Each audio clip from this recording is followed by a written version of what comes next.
How we doing there, boys and girls? Good morning. Welcome, welcome. Hopefully, fingers crossed, we'll have less technical issues today. How we all doing? Good morning. 28 days later? No, this is not 28 days later. This is 2 days in a row. 2 days in a row. Think about that. We will get the schedule back in order. We will. It will happen. We've got some stuff to look at today. One thing I definitely wanted to do yesterday was to look at the patch notes for 9.15, which we didn't really get a chance to do because we spent all day talking about the, the potential profession changes. But we've got a little bit more time to spend today. I think I have. Where is it? Yes, here we go. We have patch notes, official patch notes for 9.15 that we can go through in a little bit. Give people a bit of chance to flow in though before we dive too deep into this. I've had a little bit of a flick through to refresh my memory of exactly what's going on, but there's plenty happening. There's plenty happening, that's for sure.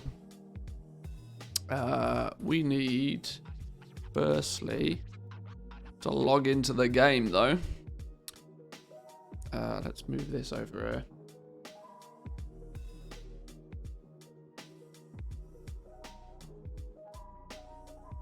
Get our auctions done nice and early this morning. Where's my authenticator at? Approve. How's everybody doing this morning? We all good? We all ready? Are we excited for 9.15 or do we not care? Are we indifferent? Are we excited? I don't know. I'm trying to gauge the community at the moment. It's a little bit difficult sometimes. Right. Let's check auctions. Oh dear. Oh dear. This is not what you want to see, is it? This is not what you want to see. Subscription expired. Oh well, time to spend some gold then. What's it now? What's the token now? Like 300 and something thousand gold. Oh dear. This morning just got expensive. I'm excited on a goal making level. Well, I think there's some good opportunities for goal making. 320,000 gold. Holy smoke. To get my bank character up and running again. From a goal making perspective, I think there's some good-ish opportunities. Farming is going to be a bit of a weird one.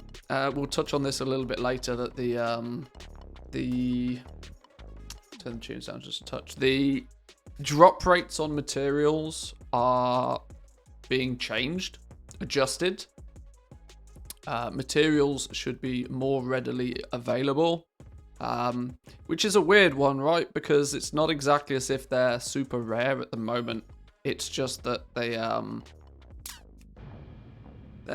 buffing the drop rate on ore.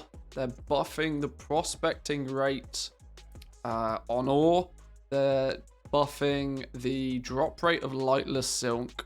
Pretty much anything that has to do with legendaries or the materials that go into legendaries. So skinning resources are being buffed as well. There's a bunch of things that are going upwards. Hang on, why have I logged onto this character? This is not the right character at all.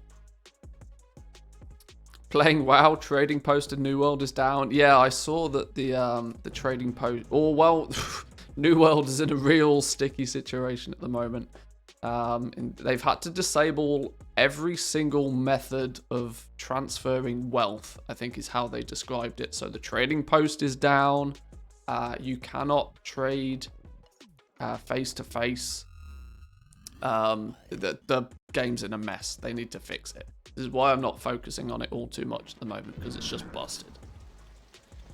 Can't get over people's laziness in WoW being selling cooking vendor mats. They're selling kind of good. Yeah, they do. It's a weird one. It's not so much. I mean, it would be nice to call it laziness, but with the cooking materials, what's actually not blatantly obvious is that they're even vendor materials. Because the tooltips don't tell you that they're vendor materials. Obviously, if you know, you know. But if you don't, you just you go check the auction house for them, like you do all your other stuff. So it's 50-50. It's half laziness, half just, you know, lack of knowledge of how the game works.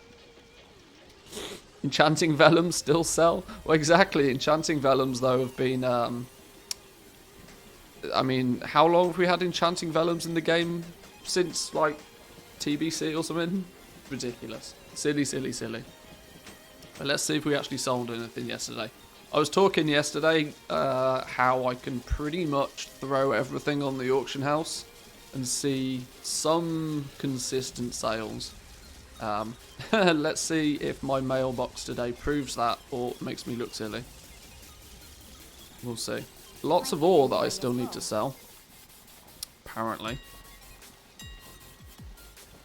Oxane ore, what was I buying this at? I was buying this at less than 12. It's still at 15, sure. I was buying Sinvir at 14. It's now 17, sure.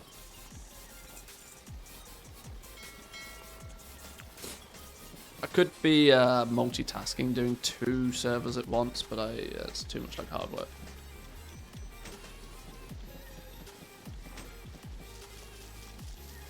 There was also some, we'll talk about this a little bit more so in detail later, some Warcraft community council thing. I saw it on, people had tagged me to it.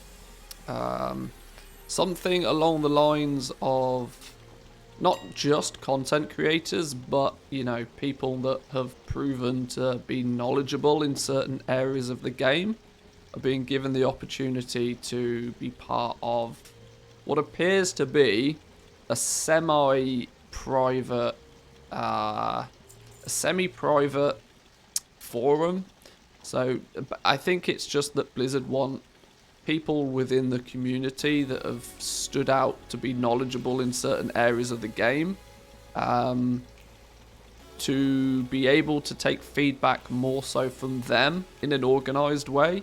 As I think it's quite true that Blizzard want to, as much as they like to get feedback from the players, there's an awful lot of just, you know, keyboard warrior, trolly, mass complaining, which is not necessarily constructive.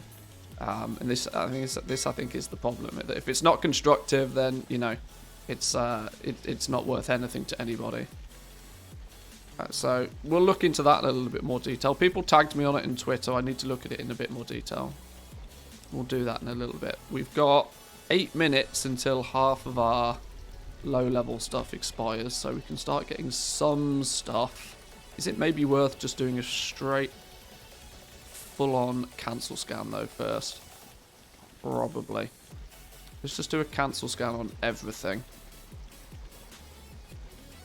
Although, no, that's silly, because all of this is expiring in, like, 5 minutes. We want to do a cancel scan on what's going to be 4, 5s, and 6s. Shadowlands stuff, that's what we want to do. Shadowlands, do a cancel scan on Shadowlands stuff.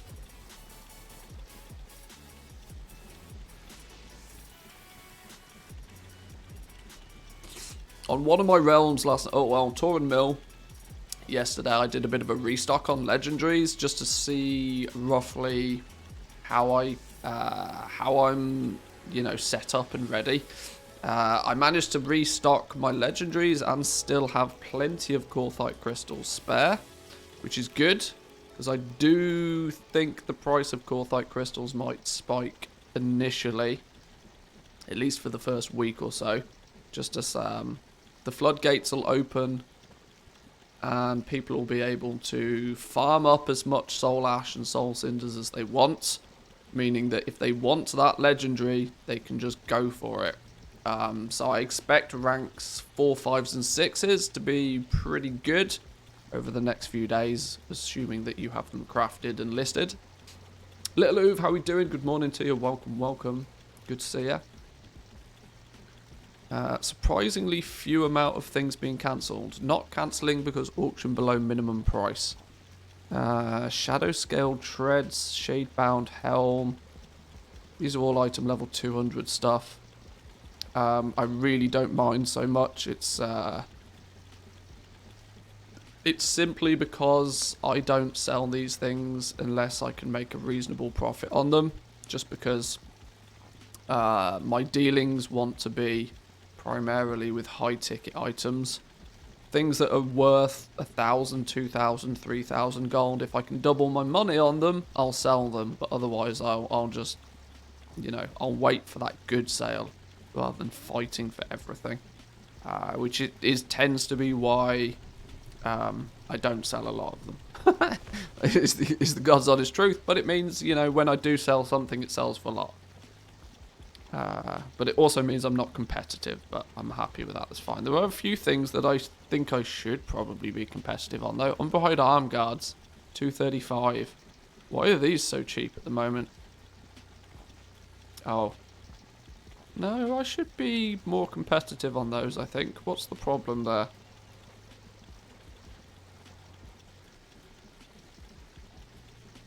Heavy callous hide, 12 heavy callous hides, 3,000 gold. No. No, that sounds too expensive. What's going on there? Has heavy callous hide done a madness? It might have done. It might have done. Either way, we'll work it out in a minute. Let's get some of this back on the auction house first, and then we can figure it out. I've still got an awful lot of 168 gear, you know. I probably, at this point, should switch up my 168 gear to be probably just in sellout mode. Probably just get rid of it. Hallow's End has ended. Rip Magic Broom. Yeah, it's everybody gets 2 weeks of feeling like a druid. And then you have to wait, you know, another 50 weeks. Or just roll a druid. I absolutely think at some point that Magic Broom should be made to be... Although it's so powerful, like, people don't really understand just quite how powerful instant flight form is. And this is why druids are just the gods of gathering. Because it seems so silly, right? But every time you mount up, if it takes you 1.5 seconds to mount up, if you mount up, you know, 120 times in an hour, that's like 2 minutes of your life just mounting up. It really does add up over time. They should make all mounts like that. Yeah. I think you know, having to cast for, what is it, 1.5 seconds now? I think it's 1.5 seconds cast time. It used to be 3 seconds. Having a cast time to mount up doesn't really make... The reason it's there, though, is because of world PvP. Back in the days where world PvP was a thing, you know, it slowed down people's ability to escape. You know, if they got pew-pewed by a hunter, if you could instant travel form and just disappear, it was considered quite a powerful advantage to have. But let's be honest, world PvP doesn't exist anymore. Just give everybody instant, you know. That's one of those little things that doesn't really matter. But it's a quality of life that everybody enjoys for 2 weeks during Hallows Eve. How many WoW sessions have I missed? Well, we started back... The streams, at least, we started back again yesterday. So, yeah. We're back to the streaming. I missed it. It was incredibly weird getting up in the morning and not streaming. It didn't quite feel right. And the house was very quiet because of it. Oh, odd. Could have just have a cast time in war mode, everybody. Yeah, that would work. Yeah, if you've got war mode enabled, then you've got the 1.5 second cast time for mounting. Otherwise, just, you know, instant mount. Yeah. That's, I guess it's, it becomes a negative then for most people to enable war mode. Because something as simple as that could, you know, be the difference between people having war mode on or off. Especially since the other benefits of having war mode on are pretty slack. People have war mode on for leveling for the XP boost, but after that, most people don't care. I guess the reputation bonus for sometimes, maybe, possibly, but who knows.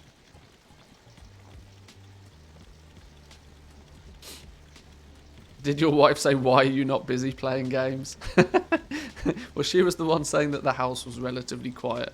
Because she's used to me being in here just talking to what, from her perspective, is me just talking to myself. But yes, go back and play those video games.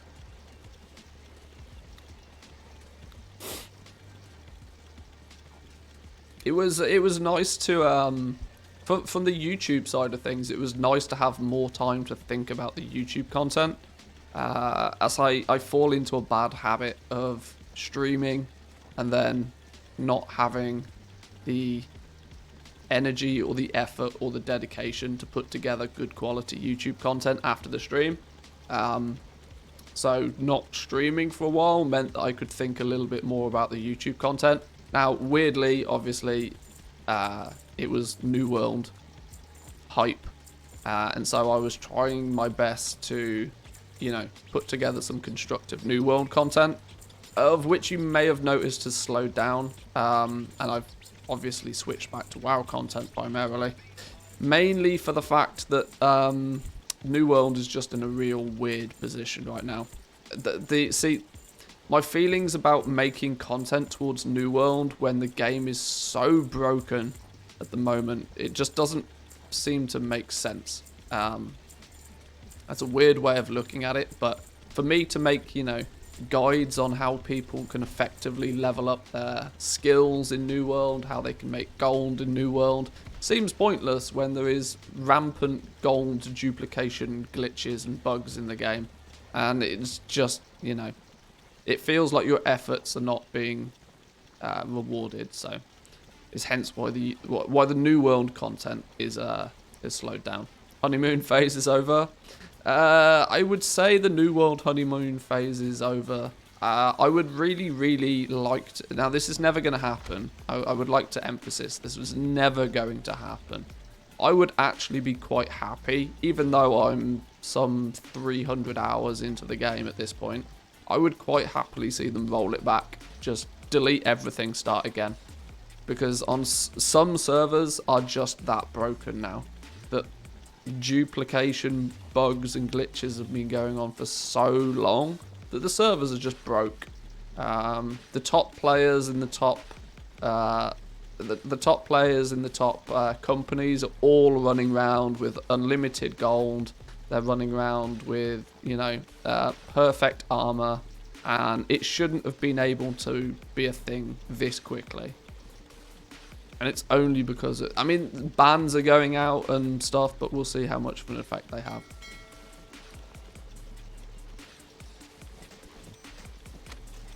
But anyway, there's big things in WoW at the moment, so that's where we focus.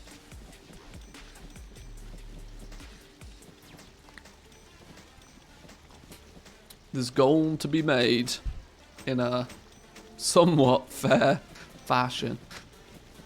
As fair can be when we have the WoW token, which basically makes the game pay to win. But, you know. If you're a whale, you can do whale things.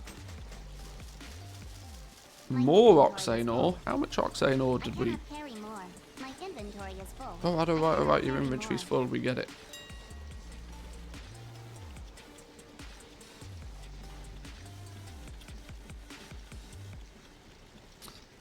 It's going to be interesting to see if we can slowly but surely fix some of these prices. Posting things at normal price is a good start, I think. Because my normal price is relatively conservative. Or by conservative, I mean that my normal price is actually less than what the current market price is. Which in turn will mean that if I am the only one posting a certain item for any given period of time, it will actually push the market value down. Which is what I want. My entire goal with my TSM setup is to prevent spiraling upward prices. Because they don't do anybody any favors. The prices go up too high, you can't sell it, nobody can buy it. it tricks more people into crafting it, generating potentially more competition in any item than there probably should be. More people are then, you know, arguably losing gold because they're buying materials to craft these items, thinking that they're really valuable and really profitable, when in turn, they're actually not in the slightest. So, driving prices down, lower and lower and lower and lower and lower until you sell the item is the way that we're focusing on doing it. If you have to push something below its crafting cost to sell it, then there's a lesson to be learned there, that the item is not actually valuable enough for you to be crafting it. So you're gonna craft and destroy all the 190s to get mats back. Well, I luckily don't have that many 190s left. 190s, 210s, and 225s. I've basically got none of now. Since 9.1 launched, I've not crafted ranks 1s, 2s, and 3s. It's just not been worth my time or effort.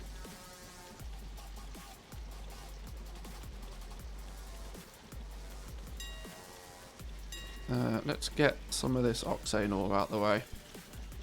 List all that up there.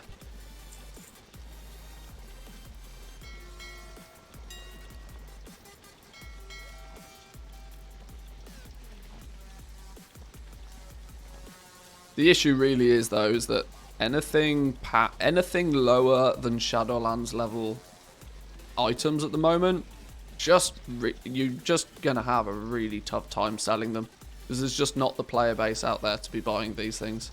This is the big problem. Even fancy things, right? Fancy rare things that are actually still considered valuable, you're gonna have a really tough time selling. There's because you need a huge foundation of, I hate the word casual, but it is the right word to use. You need a heavy foundation of casual players on any given realm for the economy to really work like it should do. Because that foundation of casual players that sort of, you know, buy and sell a few little things, don't really put too much effort in, provide the opportunities for people to, you know, excel.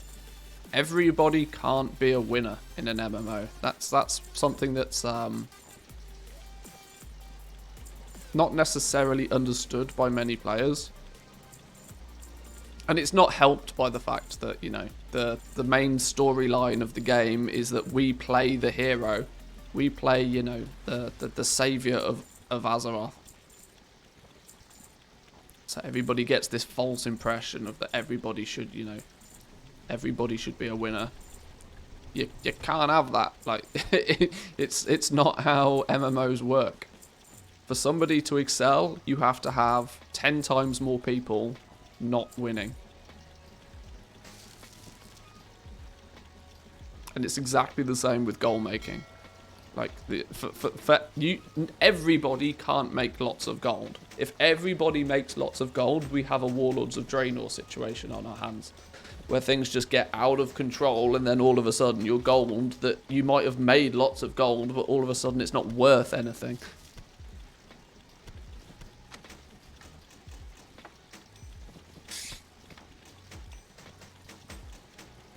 I guess it's simple economics, I suppose. Hey, there we go. We start to see some gold in the mailbox. Look, 300,000 gold. Wonder what we'll explore the sales once we've cleared out the rest of this. Can't take cancelled out of the way.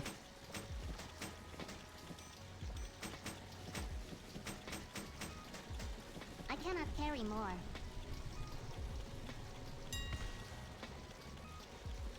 That hopefully should have been enough time for everything that was old to expire and for us to get it relisted again.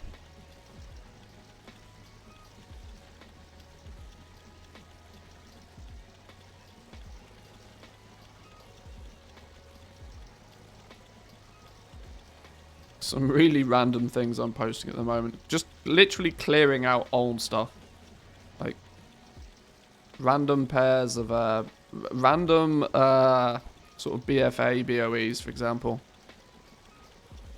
Which have ended up with, like, ridiculously high market values because nobody's now farming them anymore. Which is weird, though, right? You would think that BFA world drop BOEs would still be, you know, there'd still be lots of them kicking about because people, I would imagine, are still farming the world drop mounts. Now, if you're farming the world drop mounts, the likelihood is that for every one mount that you probably get 4 or 5 BOEs. So you would expect the BOEs to still be, you know, plentiful, but apparently not. At least not on Sylvanas. At least not over here. Whoa, whoa, whoa, whoa, whoa. What's going on here? 111,000 gold for... No, what's going on here? This is another example, right? It's a ring, for Christ's sake. No, and nobody paying 100k for a low-level ring. Regardless of what it does. This is another example. Look at the market values. Even region market average is 140,000 gold. Why? Just why? It makes absolutely no sense.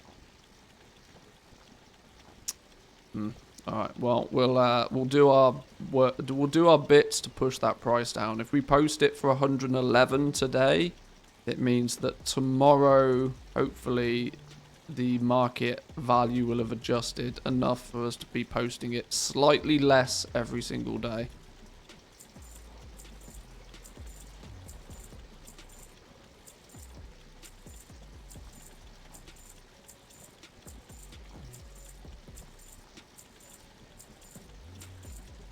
Trying to keep my eyes out on anything that seems to be listed too silly a price.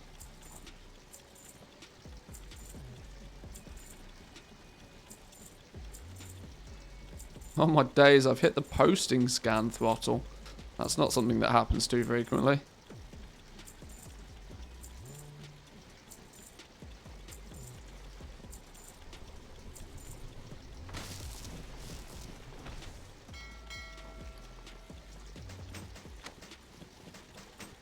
Okay, so we did sell a few things yesterday that were not legendaries. So, we have...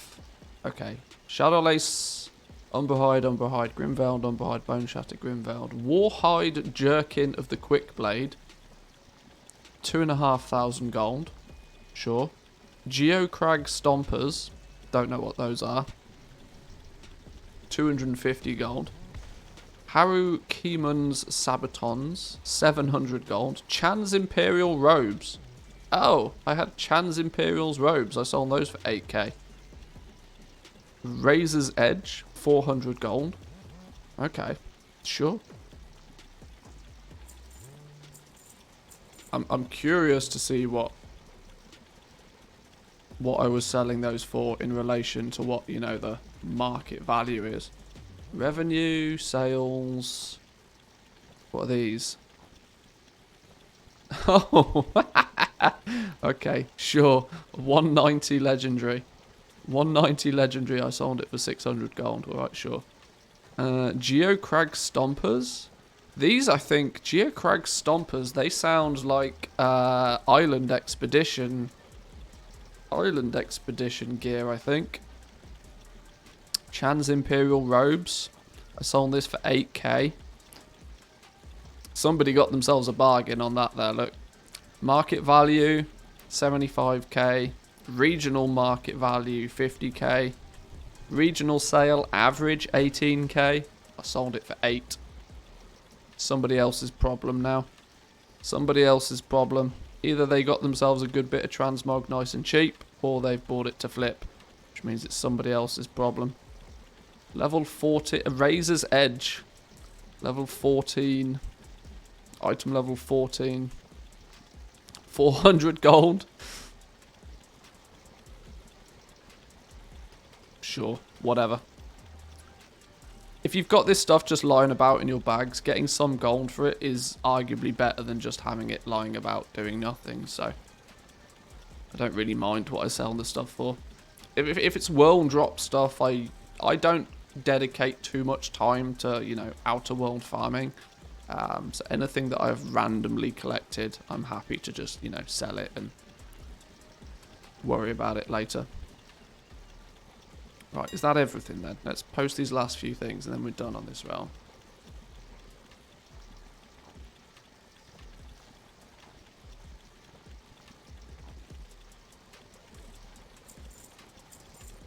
Right, there we go. Take a quick look to see what materials are doing. Corthite crystals. We've got 2,500 Corthite crystals on this realm at the moment. That's really not a lot. 2,500 Corthite crystals is like 50 legendaries. That's really not a lot, but you can see what the prices have started to do. Look, this realm, the market value on a Corthite crystal is less than 100 gold. So you can already see that we're like at 130% market value on Corthite crystals. But you cannot buy them in any reasonable quantity at that price even. You're looking at like 200% market value before you can buy them in any quantity. Even then, there's not really a lot. Other materials, though, I don't really care to stock up on.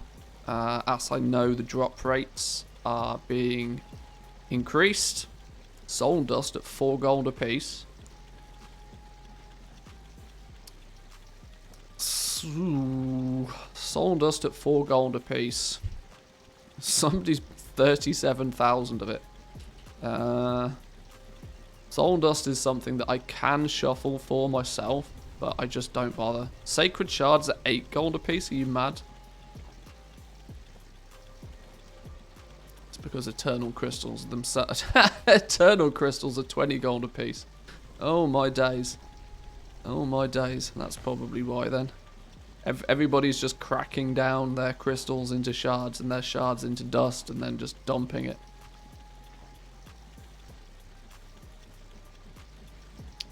Shadowghast ingots. What's my crafting cost on these? Crafting cost on a Shadowghast ingot is 40 gold. They're being listed for 80. And they've been deleted. Good thing I've got nearly 10,000 of them stocked up already. Nothing much to shout home about material-wise. Rebirths at 360. Torments at 360. These have seen an prospecting, or these will see a prospecting increase. Still 600 for an enchanted heavy callous hide. Not going to buy them. I can very quickly and easily turn heavy callous hide into enchanted. Sold some Sinvir ore. How much did we sell? 500. That'll do. That'll do. Alright, well let's leave Sylvanas be for a little while. Let's check one of our other realms.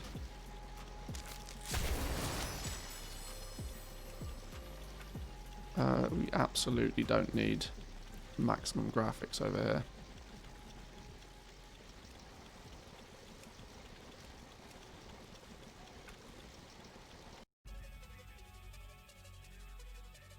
Let's go. Oh, Grimveiled Robe we sold. How much did we sell that for? Rank 6 Grimveiled Robe. 45,000 gold. Wow. Wow.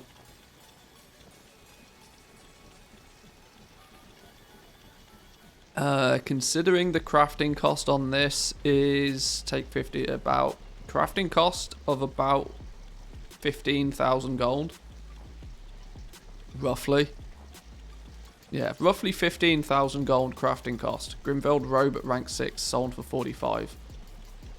I'll happily take sales like that. All day. All day. Let's check the big realm. The big realm, where we should be able to make all the monies. All the monies.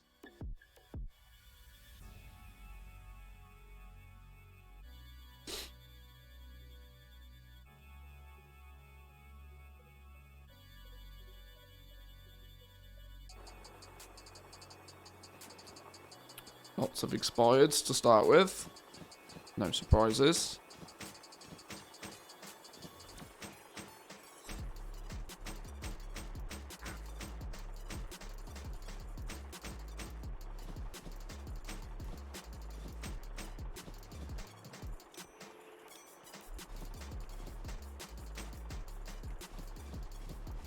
Even looting the mailbox seems really slow at the moment.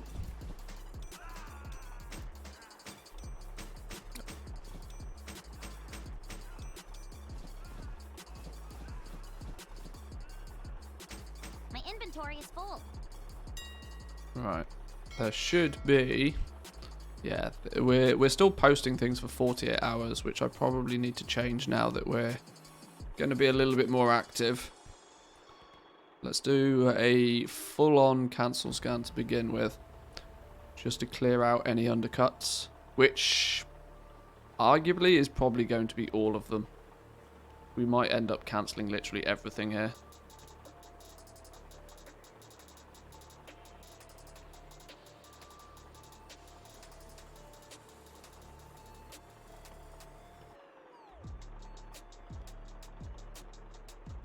Yeah, 101. That sounds pretty much like nearly everything. Nearly everything. Let's get it off. Let's try again.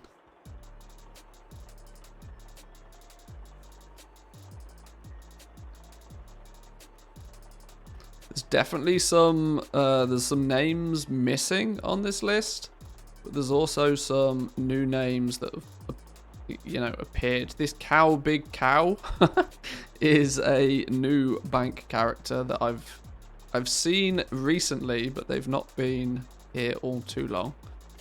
They seem to have quite a prominence with a variety of different legendaries. Shadowghast helms, Bone Shatter waistguards, Umberhide vests. Yeah, maybe a big goblin's just changed their bank character.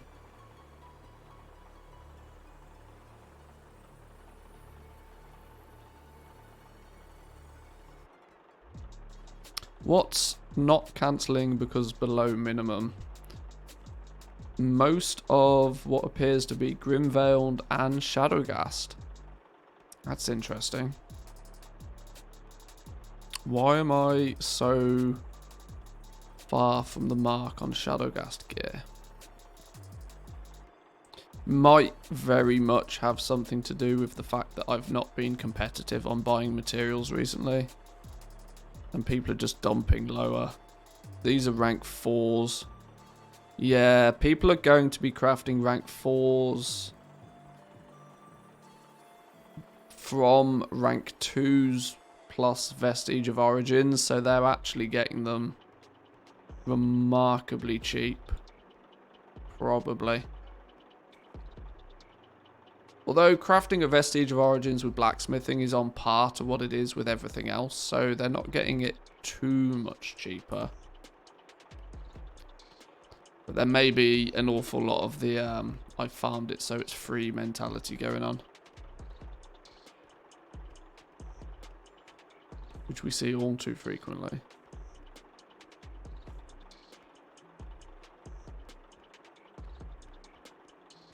Right, 13 more to cancel. I'd like to get to double gold cap over here.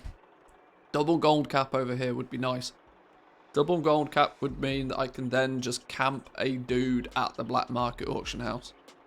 And maybe one day we'll get that long boy. Maybe. Hey, I suppose there's a much better chance of getting the long boy off the black market auction house when nobody's playing the game, right?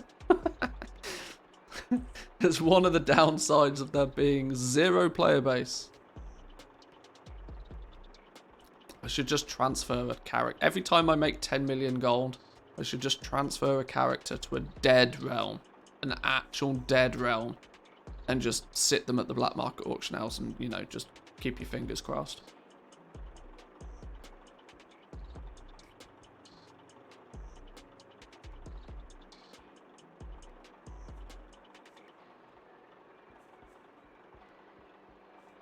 Come on, one more. Let's go. There we go.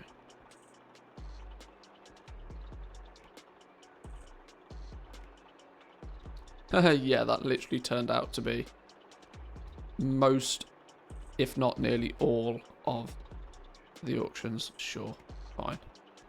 Alright, post scan. Let's go. Refill.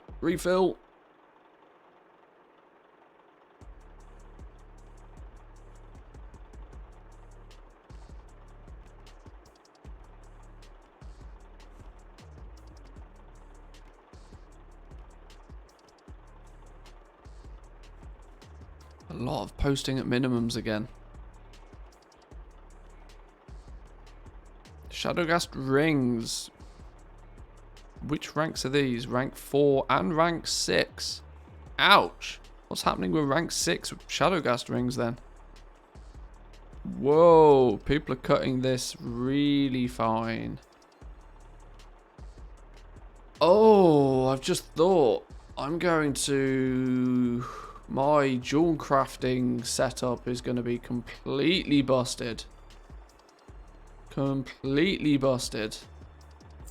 If they're going to change the prospecting rates, we're going to need to do a whole bunch. I should have probably tested that on the PTR.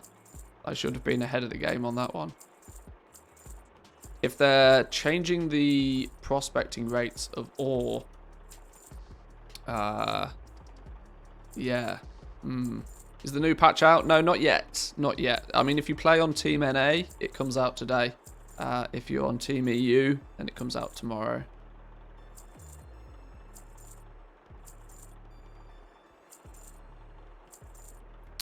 Yeah, yeah, because my TSM setup for prospecting, I think, uses calculations in it somewhere that are based on what are the current prospecting rates, which will obviously change. I've got to be a little bit careful with that.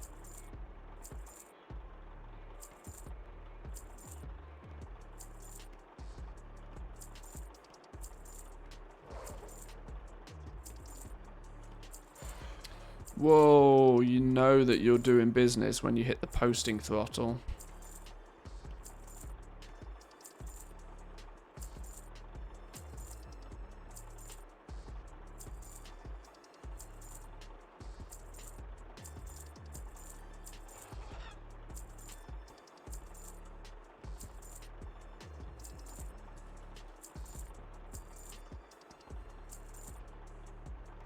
Beautiful. Right. Grab these then. Yeah, we're gonna spend a bit of time later on going over the patch notes for 9.15, as I want to make sure that I know a little bit of everything. It's not necessarily going to be too heavily focused on goal making, because I want to understand the big picture. If you understand the big picture, it's easier to, like, you know, niche down into the areas of the game that you enjoy more.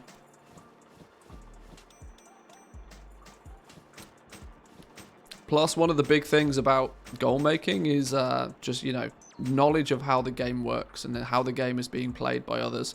Even if you're not actively playing a certain element of the game, it's kind of handy to know how other players are playing the game, because then you get a good indication to, right, well, what items are they probably going to want to buy, and you can be ready and waiting for them when they do.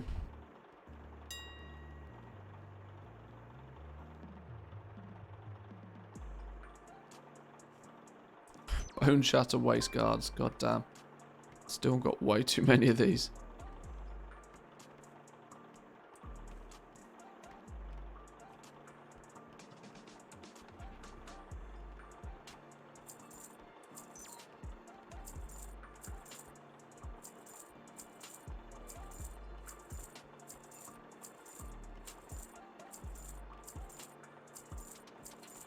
I would also half start to expect some sales of legendaries, because I imagine that if there's anybody that is being slightly proactive and it does intend to run some Torghast, get some Soul Ash, get some Soul Cinders when the patch comes out, that they may even pre-purchase their legendary, on the assumption that legendary prices might go up because, you know, more people are buying them.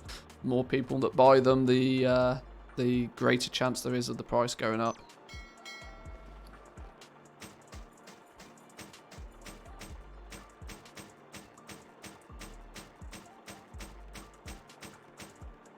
Still 0 gold in the mailbox though. This is not looking too hopeful. Oh my days, we sold 2,000 gold worth of stuff yesterday. Well, that goes to show, right? That goes to show that this is one of the biggest realms on the EU. Not making any gold yesterday is both a good and a bad thing. It's a good thing because it means that it shows that many people are back playing the game. I used to still be able to post once a day, do 0 cancel scans, and still make a reasonable amount of gold. Now, if that has stopped happening, that means more people are playing the auction house, meaning that there's at least some interest. Obviously, it means that we have to, you know, put a little bit more focus in to make our gold now, but that's fine. The gravy train appears to have slowed down.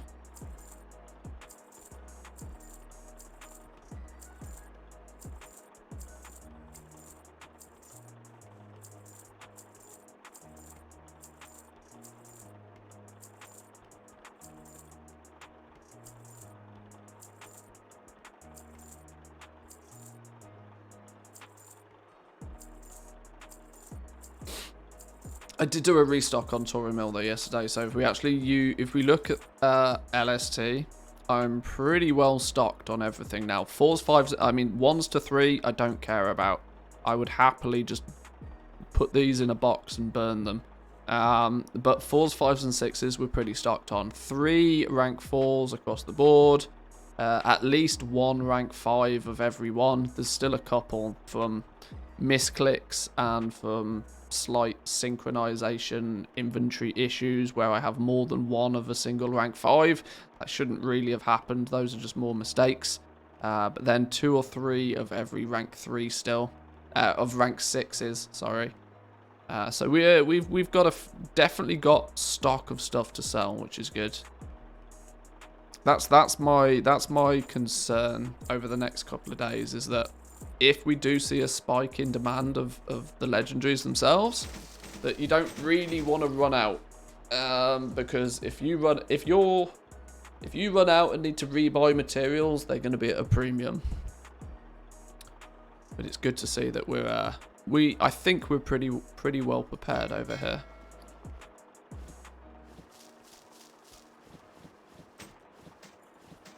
We sold 1 pair of Shadowgas Sabatons overnight. Lovely. It appears the cancel scan meta is still at large over here. It's fine by me, I don't mind. What was that table called? It's an add-on called Legendary Stock Tracker. Very simply, I mean, the name kind of gives it away. It allows you to track the stock that you have of all the different legendaries pretty effectively. And in recent time, it's been upgraded to also help you recraft your legendaries as well. If you choose to not use TSM, you can use Legendary Stock Tracker instead. You should still probably have TSM installed for the purpose of, you know, pricing data and stuff, but a Legendary Stock Tracker can keep track of everything that you own. It can keep track across accounts as well. There's a synchronization system. It's a manual synchronization, not an automatic one like Trade School Master, but it's reliable. Trade School Master's one is really not that reliable. The reason I have more than 1 of any rank 5 is because Trade School Master's synchronization between accounts is not reliable. It's done me dirty a few times and told me to craft things I shouldn't craft. Because it thinks I don't have it in stock when actually I do. But yeah, it's quite good. And quite simply, you know, green means profitable, red means not profitable. You know, pretty straightforward. I think there's actually a command for it. Is there still a command for it? Yeah, there we go.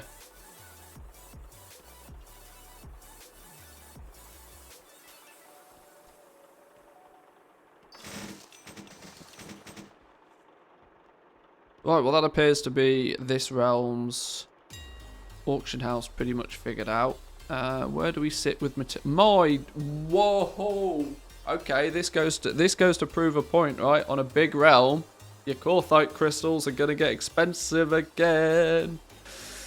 Only 2,000 Corthite crystals available on Toran Mill, one of the top 4 most populated servers on the EU. Not only is there only 2,000 of them available, they've doubled in price. Doubled in price. You can tell people have reset the markets. People have tried to bump the price. Now I've got 4,000 of them, which is enough for recrafting. Enough for recrafting 100 legendaries. But I'm also what I would consider to be fully stocked to begin with. So we should be good to ride the wave and take advantage of this. This will mean that we can be way more competitive on our prices than what anybody restocking will be. Now, of course, the downside is that we don't have many materials stockpiled, but that was a deliberate choice. Because materials are never rare on this realm. Look, there's 1.7 million pallid bones. 1.7 million pallid bones. So, yeah. Safe to say that they're going to be free for a while.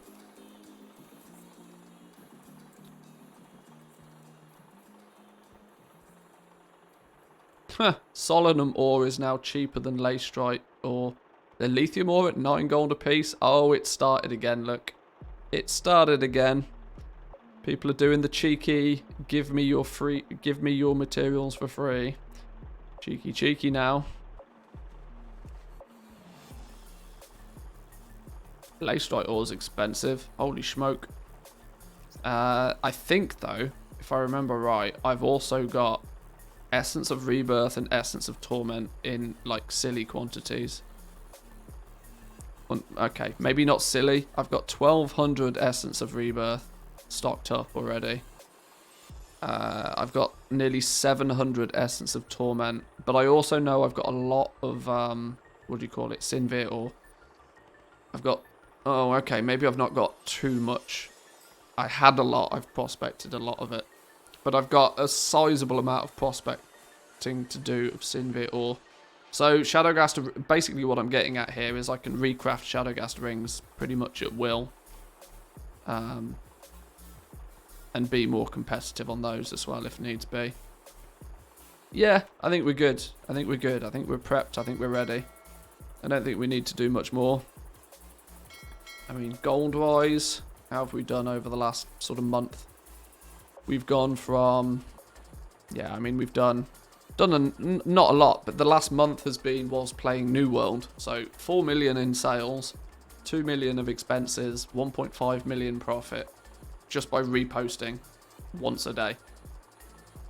So we can't really complain about that at all.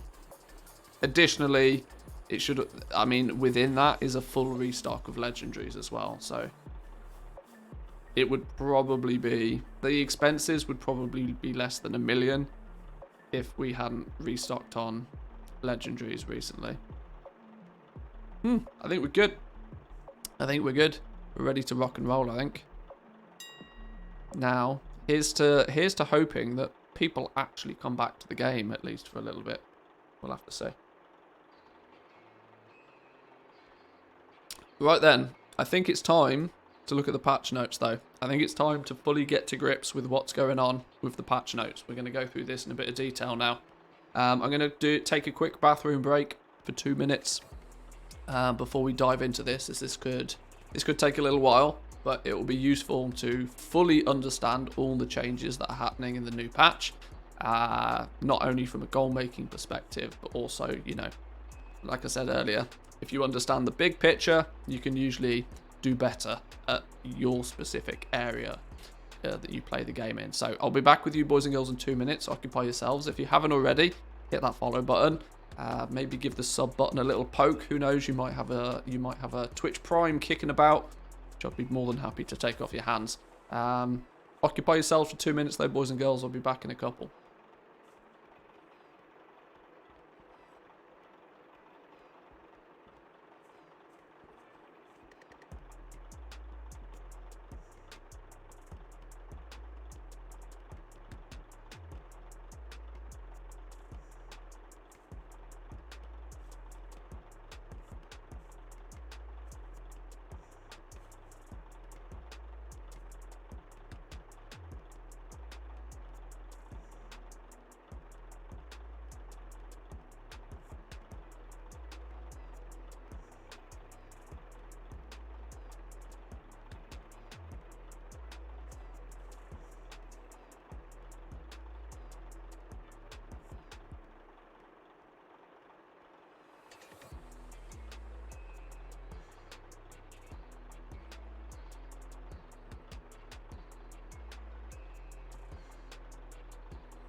Alrighty. So, oh, this has actually been updated. Updated November 1st. That was yesterday, right? It's now November 2nd, yeah. Okay. So they're, looks like they're cutting it fine. Within seconds, well, literally minutes before the patch goes live for some of us. They're still making changes, alright. So, let's take a look then. 9.1.5 content update is focused on improving the Shadowlands Covenant systems. Hurrah! Including the removal of conduit energy, the free switching of covenants without cooldown at max renown, quality of life changes for alternative characters, a new variety of character customization options for allied races, and the introduction of Legion Time Walking Mage Tower, and Legion Mythic Plus dungeons. Alright, sure. Was the cost of the heirloom upgrades they changed last minute to be cheaper? I saw that, yeah. We'll get to that one for sure. But yeah, heirloom upgrades are going to be a big thing. For those of us that like to have lots of characters and have lots of characters leveled up, lots of alts. Heirlooms for Shadowlands content, good. Does mean we'll have to spend a bunch of gold upgrading our heirlooms, but they have luckily decreased the price a bit.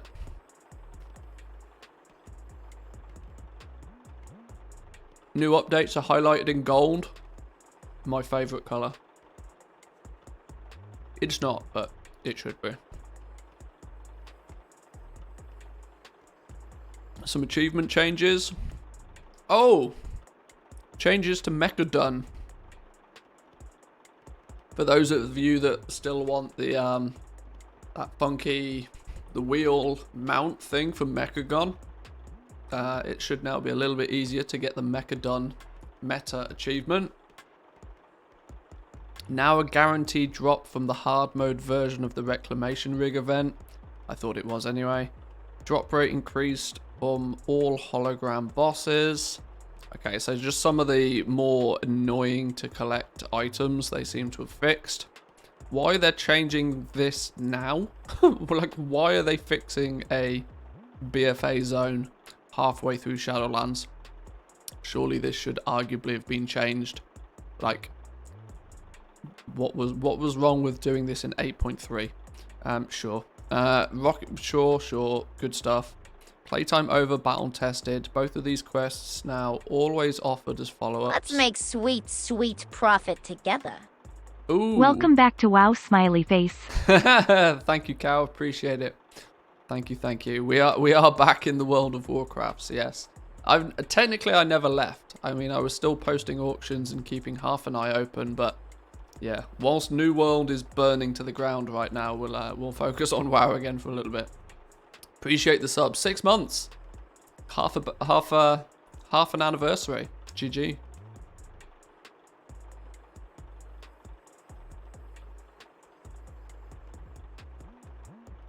Fixed an issue where the Flying Festivities achievement would not be granted after collecting a Wreath Orang toy. Alright. Either way, if you're still doing Mechagon, it should be a bit easier. Allied races, they've just made them easier to get, if I understand. Character customization options for High Mountain Tauren, Lightforged Draenor, Nightborn and Void Elves. Big whoop. Lightforged Draenor Paladins now have a unique class mount. Oh, well, that's good. The Lightforged Rune Strider. It does make sense that these allied races have their own unique mounts. The dungeon quests for unlocking Kultiran humans, Mechanomes, Dark Iron Dwarves are no longer required. After accepting the quest, speak to the NPC again to choose to skip the quest. Huh. Okay. Can't you just solo those dungeons nowadays anyway? Whatever. But why just the paladins? Oh yeah, that's a good point.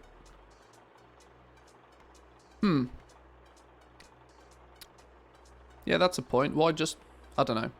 No, you're right, though. Why just the paladins? Why do they get special preferences? Who knows? Anyway, more is good, right? Let's be positive here. Fixed an issue with the mouths of several male Nightborn face options. Sure, didn't know there was a problem. Fixed an issue with the facial bone structure of Dark-Iron Dwarves. Dark-Iron Dwarves have undergone some facial reconstruction. Fixed an issue where the questline for unlocking Mechagut Orcs couldn't be completed if the character didn't start the Battle of Azeroth campaign. Alright, sure. These are just bug fixes. These are not stuff anybody should really care about. Don't play melee, my poor hunters. Yeah, I'm not so much of a melee. Melee just get beaten up too frequently. I prefer to stand back and pew pew. Added weather effects in Stormwind and Orgrimmar. Oh, okay, cool. I didn't even realise there wasn't, but sure. Right, classes. Characters that have unlocked flying in Shadowlands can now fly while in spirit form. Spirit form is when you're dead, right? Yeah. That's going to make a big difference. Not that you should be dying in Shadowlands anyway. I mean, the content is really not that difficult. Being able to fly when you're dead, though, massive bonus. Like, if you've done the effort to be able to fly, it does make sense. But arguably, though, if you've managed to unlock the ability to fly, the chances of you dying in real world, outer world content is almost nil. Most players, I'd imagine, although I do play a hunter primarily, so I know it's easy mode. I'd imagine most world-based content now is just face roll, but maybe for PvP, unless I'm on a squishy mage. Well, yeah, unless I'm doing Torghast on my mage, then yeah, you're probably right. The Vial of Serenity and healing potions no longer reset the melee swing timer. Oh, that was blatantly being abused by some people. Okay. Okay, this is the first big one. Good for the Fire Mage. That is true. Yeah. If I happen to be playing Fire Mage, that is very true. So this is the first big one. AoE caps. Not been removed, but changed. AoE caps no longer cap at 5. Their damage is just scaled down. This is good because it felt weird. It felt weird, like doing an AoE ability with 10 people around you and it only hitting like 5 of them. It felt weird. It makes sense. You're going to do full damage to the first 5, sometimes 8 targets, dependent on the ability. Then from there onwards, you'll just do reduced damage to them. Makes sense. Along with other changes, we set out to move away from the pull as many enemies as possible, use all your cooldowns and delete them. Regardless to whether there's an AoE cap or not, this is still the meta. Like, that is actually the optimal way to play. Like, because if you use an ability that could have done damage to another enemy, and it didn't, you're not being as... The best strategy, regardless of this AoE cap, was to do that. You want to pull as many enemies as you physically can, so that any damaging abilities are as effective as possible. Like, the days of pulling one mob and killing one mob and doing that one at a time, that's not been an optimal way to play the game forever. And that's true for like nearly any scenario, regardless of AoE abilities. But so for Blizzard to try and move away from that feels weird, because that's just the optimal way to play the game in the first place. Nobody likes having to pew one mob at a time. I mean, mages, you kill one thing, then having to sit down and drink is one of the most frustrating things in the world. But this is why Frost Mages have always done really well, because you pull 20 things, you lock them all in place, and then you blizzard them all into destruction. It's just a better, easier, more effective way of playing the game. I'm glad Blizzard have realised that you can't change what can't be fixed. So that's good. That's good. We've received lots of feedback that the abilities not hitting enemies in the range creates a feel problem for WoW combat, but also an issue for trivial encounters like farming legacy content. Yeah, you pull an entire dungeon or an entire raid, and then you use Divine Storm and it hits 5 players. That feels odd, right? You should just delete everything. That's kind of the point of being overpowered. Sure. For many of the abilities that underwent changes from uncapped to a strict target cap in Shadowlands, we're converting the damage to be reduced beyond 5 or 8 targets. So, dependent on the ability, you'll still do full damage to a small number of them, then reduce damage to each target beyond. That makes sense. I like that. That's a nice happy medium. It means while the overall damage done by the ability will increase with the number of targets, the individual damage done to each target will decrease. This solution means these abilities and their relative classes still have a very strong niche against small packs of enemies. That's good. I like that. Now, I'm not going to go too deep into each of the classes' specific changes, just because there's so many classes and so many changes. I would recommend that you check this out yourself, or it would probably be sensible of me to link this in chat. I recommend you check this out yourself to check your main class. For the purpose of the stream, I am going to check Hunter, because that's my main, and if you happen to play a Hunter, congratulations. If not, we'll get back to the good stuff in a second. These are the area of effect abilities that are going to directly affect me. Beast Cleave, yes, finally my pet will do more damage. Multi-shot, explosive shot, carve, butchery, and soul-forged embers. Oh no! No, please don't make soul-forged embers be my best in slot legendary again. I hated using that thing.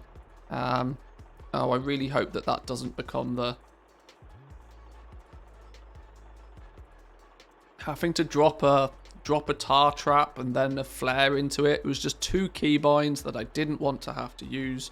It felt clunky. It's so much ramp up time. Soulforged Embers was not fun. And that worries me that might now be the meta legendary for BM Hunters again. Just macroed it. Yeah, I macroed it too, but it still means you have to use 2 global cooldowns to do a damaging ability. It was never fun. Not to mention, you get, like, if you're doing Torghast, it's just a power from Torghast, and then yeah, it's just a bit weird. I'd rather you know, just pop into Bestial Wrath and my pet just go ham. That makes way more sense to me. Barrage has also been. Barrage is one of the 8 targets. Oh right, well. At this point then, it almost makes taking Barrage mandatory again. Unless you're doing instance content where you end up pulling shit through walls and getting kicked out of groups. That's always fun. If you see a Hunter join your group with Barrage, you're like, oh god, it's going to be one of those ones. Alright. Woohoo! Revive pet cast time reduced to 3 seconds was 4. It started off at 6. This is good. This is now back to what it used to be. Christ alive. Reviving your pet was gross. Was actually gross. This is number 1 change for me. Number 1 change with almost without doubt. Reviving your pet taking so long. It used to be 2. Oh well, we're getting there then. We're getting there. I know it went up to 6. But that's better. That is definitely an improvement. Let's not give Blizzard too much hype though, because this is one of those that while they broke it, it was fine at 2 seconds. Actually fine at 2 seconds. Upping it to 6 and now bringing it back down to 3, you don't get a pat on the back for almost fixing a problem you solved, but either way, I'm happy to see it. Freezing Trap now removes Murder of Crows debuffs on the target when applied. Oh!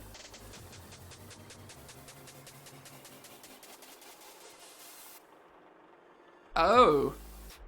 Well, I suppose that's to maintain the CC, because I would guess Murder of Crows dot was breaking the freezing trap, I would imagine. I guess that's a good thing. Death Chakram, the Necrolord ability, now increases all physical damage done by you and your pet to the targets damaged for 10% for 10 seconds. Woohoo! My hunter might actually do some damage now. Go on. Flayed Shot, the Venthyr ability, now deals an additional hit of damage when cast. Damage has a 15% chance, increased with Empowered Release Conduit to reset the cooldown of Kill Shot. Okay, I'm still going to stay Necrolord though. Alright, Bestial Wrath's tooltip has been updated to better match its functionality. No functional change has been made. Okay, sure. Marks has had Marksman's Advantage Conduit to remove stealth from targets when Hunter's Mark was cast. This is just fixing issues. Cool. Alright then, fine. Well, for me at least, it's two simple things. One, I really hope that Soulforged Embers doesn't become the meta again. Even if it does, I probably won't bother because I'm not a meta slave. This is big. Real big. And outside of that, you know, just AoE. Beast Cleave. Beast Cleave actually doing damage. Yes, please. Love that. Love that. As a BM hunter that actually understands the Beast Cleave mechanic, that's big. Alright, cool. Right, if you, like I said earlier, if you want to check your own classes, the link is in the chat. I suggest you do so. I'll only focus on the hunter for a few minutes, purely because it's my spec. So, right, Covenants then. Covenants. Let's get to the juicy stuff. Players who reach Renown level 80 with any Covenant will be able to freely switch to any of the 4 Covenants without cooldown or restriction. Ripcord pulled. In addition, cosmetic rewards that have been earned from a Covenant with which the player has reached 80 Renown may be used even if that character is currently a member of a different one. Both the Covenant switching and the use of cosmetic rewards will also apply to alts once the Renown threshold is reached on any character. So you're still going to have to grind to Renowned 80 on your alts if you want the luxury of looking like a vampire whilst actually being a fairy. Okay.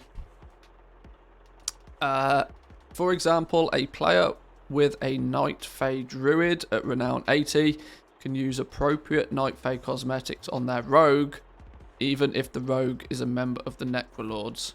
What it should have said there is that for that to happen, the rogue also needs to be Renown 80. That's a really bad example because it's an ambiguous example. Good job, Blizzard. Well done. Conduit energy has been removed and conduits can now freely be swapped without restriction. Hurrah! There was no reason for them to be restricted in the first place. Oh god, hang on. Is somebody killing all of the rank characters over here? Go away with your stupid killing of auction house people. Night Fae have had some new soul shapes, new Covenant toys to discover. I wonder where these are locked. Please don't put them in Paragon boxes or something deep in there. Alright. New soul shapes for Night Fae, new critter shapes. Due to their tiny appearances, these are only usable in rested areas. There's there's a new spectral squirrel, I think, and I'm still determined one day to make a spectral squirrel raid and go and find Samadan on his home realm, and we will really distract him with the spectral squirrels. That's got to be a thing.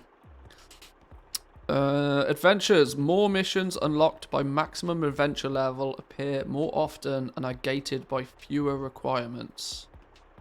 Alright, more missions for the mission table. GG. Enhancement buffs now persist past daily reset and work as a buff within all non-instant zones in Shadowlands. Oh, that's cool. That actually makes the Anima Conductor kind of useful. I'm in for the raid. Yeah, we should definitely do it. We should definitely do it. Players who have built and upgraded their Covenant's Anima Conductors will now receive grateful offerings from all Covenant callings based on the highest level of Anima Conductor they've upgraded. Hurrah! So grateful offerings will now be less of a pain in the ass to gather because you can just do your callings and get them that way. Good, good. Anima can now be channeled to all unlocked locations each day. Was 1 each day. Okay. Just means you can max out your Anima Conductor faster. Nice. Redeemed souls. Oh, this is going to be a big change. This is going to be a big change, especially if they keep the bonuses in play. All players will now have the 20 redeemed souls version of the weekly quest, Return Lost Souls. No longer will it ramp up to 20. It started at 5, and then when you get past a certain renown level, it goes up to 10, and then 15, and then eventually 20.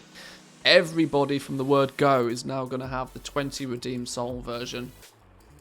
This is going to be good if you're trying to upgrade your covenants, since you should be able to guarantee yourself 20 souls a week at this point. Not only can you guarantee yourselves 20 souls a week, it is now repeatable. A repeatable quest to gather 20 redeemed souls for players looking to progress their covenant sanctum faster. So, no longer is souls going to be the bottleneck. This is good.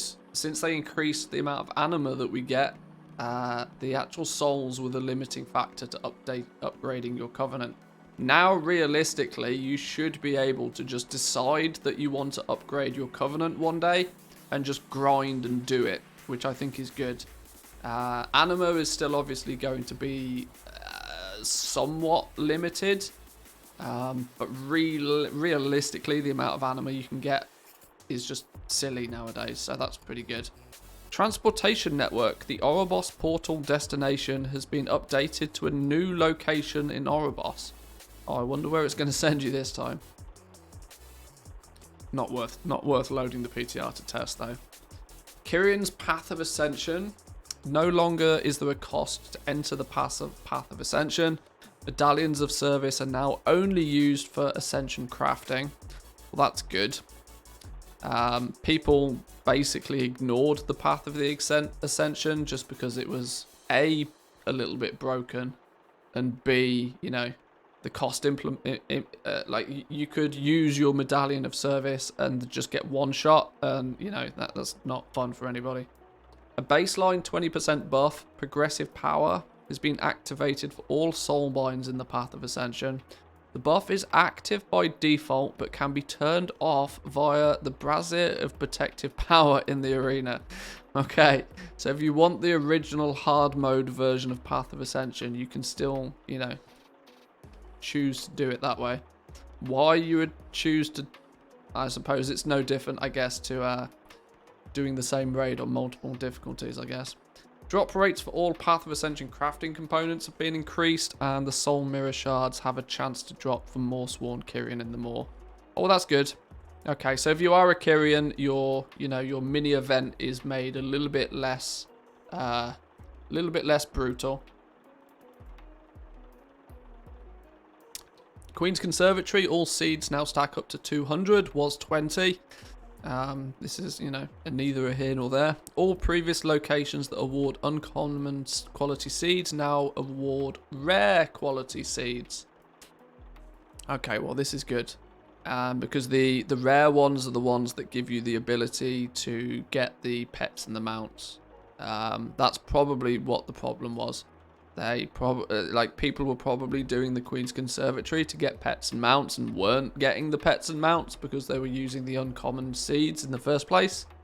So yeah, that's probably what that's all about. They probably decided that the Queen's Conservatory was a little bit too difficult compared to the others in relation to collecting the pets and mounts. So Venthir's Ember Court. Players can now use their influence with guests to help their friends or alts. Once you've completed the best friend quest for a guest, that guest will offer a quest inside the Ember Court scenario to all other players who visit. These friend of a friend quests unlock a permanent 30% increase to friendship gains with that guest. So invite a player or two to your next Ember Court to start the introductions to help them make friends faster. That's quite clever. I like that. Alternate characters on your account will also be offered these quests inside their own Ember Court scenario. Word travels around quickly. Temple now sells you a new flavour item, the Party Herald's Party Hats. This is a bind on account item that can be sent to alts and permanently increases the rep gains with Ember Court by 30% for any character that uses it. Okay, yeah, this is just all, you know, alt catch-up stuff. Soulbinds. Both Necrolord and Venthyr have some changes. Warlock's Soulstone can no longer be applied to players that have Bonesmith Hymir active. Alright, sure. Dungeons and raids then. That was all that was. So let's look at it. The covenants as an overview then. The covenants, they're changing the covenants in a fashion that A, makes it a little bit more simplistic to level up on your main characters, and B is increasing the speed in which you can progress on your alts because of the progress you've already made on the main. That's good. Having to fully repeat exactly the same amount of content on alts. I mean, for me, it doesn't make a huge difference because I have 4 characters that I play somewhat relatively frequently, and I've deliberately put one of them in each covenant, so I don't actually really have duplicates. The only duplicates I have are for Night Fae, and that's because they're Night Fae for one reason only, and that's the mission table. So a lot of this doesn't really apply to me. But either way, for those that do, you know, they pick... If they pick Venthyr because, you know, they just look good as vampires or whatever, you don't now have to fully grind out the Ember Court multiple times. Cool. I like it. Good. Dungeons and raids then. Obviously we know that there's not a huge amount of new content, but we do have some time walking stuff. Legion time walking. The event will run for 2 weeks the first time it runs within the game, and then will resume on a regular 1-week schedule for subsequent bonus events. There's a point of contention with this, of that it comes out in December. Legion time walking starts in December, conveniently, like 1 month and 1 day after 9.1.5 launches. So if you come back for patch 9.1.5, it's still a month before Legion time walking is a thing. So the skeptic in me says that that's Blizzard's cheeky way of getting 2 months of game time out of you.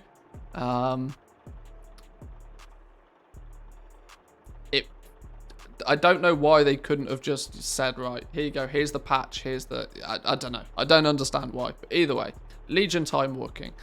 They've changed some of the dungeons are going to be, Blackrook Hold, Eye of Ajara, Darkheart Thicket, Vault of the Wardens, Nelthorun's Lair, and the Court of Stars.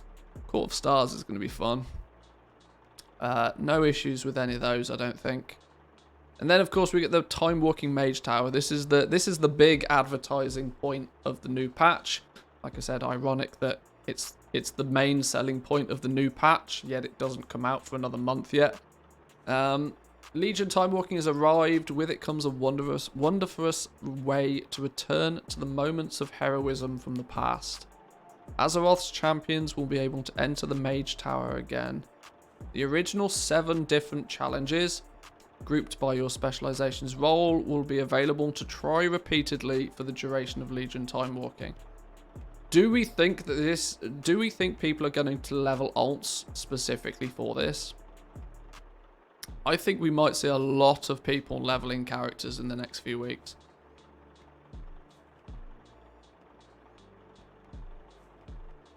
Yes, as I have. Okay. I'm pretty sure this is going to be a big incentive for people to level characters, which is going to have a knock-on effect, right? Like, as I like to tie everything back into gold making in some way, shape, or form, as it's the focus of this channel. The fact that people are going to be leveling lots of alts is going to mean that your catch-up gear is going to be super important to have crafted and listed. Even 168 gear, because not everybody is flush for cash. Not everybody has the gold to buy a full set of 200 gear.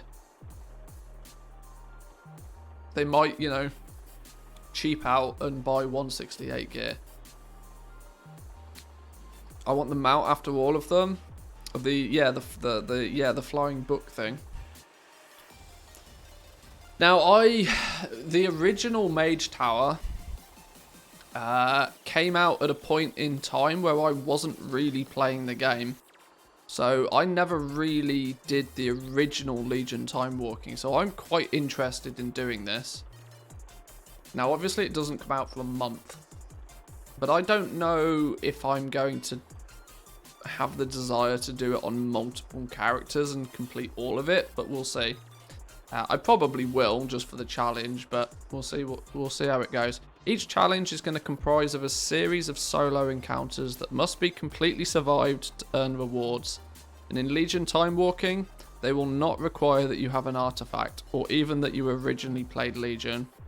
Success in a Mage Tower challenge will now award a Legion-themed armor set for your class.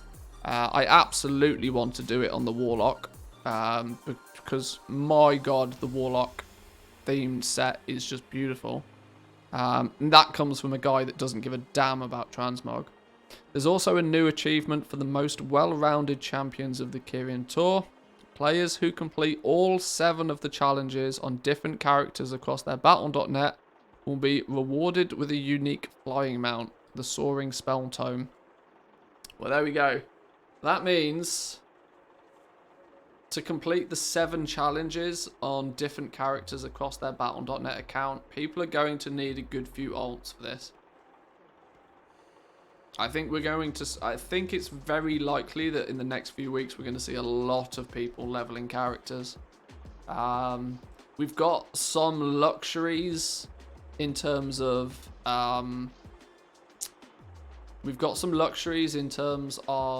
Shadowlands heirlooms, which I'm sure we'll get to in a minute, which is definitely going to help.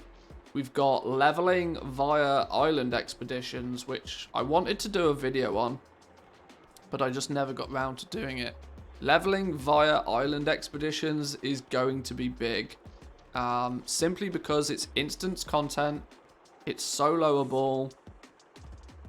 As much as I hate to say it, it's kind of fun. There's nothing more fun than just zerging animals down. Initially when I tested it, it was super OP. I think they've probably dialed it back since. It felt like when you did it solo, it felt like you were getting the experience as if there was 3 players there, but you were getting all the experience. I would imagine they've probably changed that by now. But if it's even remotely the same as what it was when I first tested it, leveling through island expeditions is going to be big. Especially if you're still missing stuff from island expeditions. If you're a bit of a collector and you're missing some of the pets or you're missing some of the mounts, or in turn the transmog, it's going to be a really, really good way to get access to that as well. We'll talk obviously about that probably in a little bit. But yeah, I think we're going to see a lot of people leveling because of this. Leveling alts, playing new characters, getting them geared up. We'll have to see. The weekly bonus event schedule has been adjusted, and now time walking dungeon events will occur every 3 weeks. Was alternating every 3rd or 4th week previously. Okay, so time walking is just going to turn up a little bit quicker. Defeating time walking raid bosses will now also provide credit towards the time walking weekly quest, burning path through time, a frozen path through time, and a shattered path through time. Okay, well, that's good. The list of available dungeons during time walking has been adjusted. So, the Burning Crusade ones, we now have the Blood Furnace, Botanica, and the Underbog. Alcatraz is gone. Good. Black Morass is gone.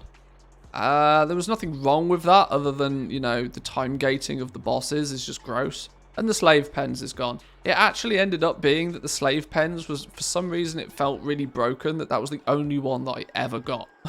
doing TBC time walking, I only ever ended up doing the Slave Pens. So I'm really happy to see that go away.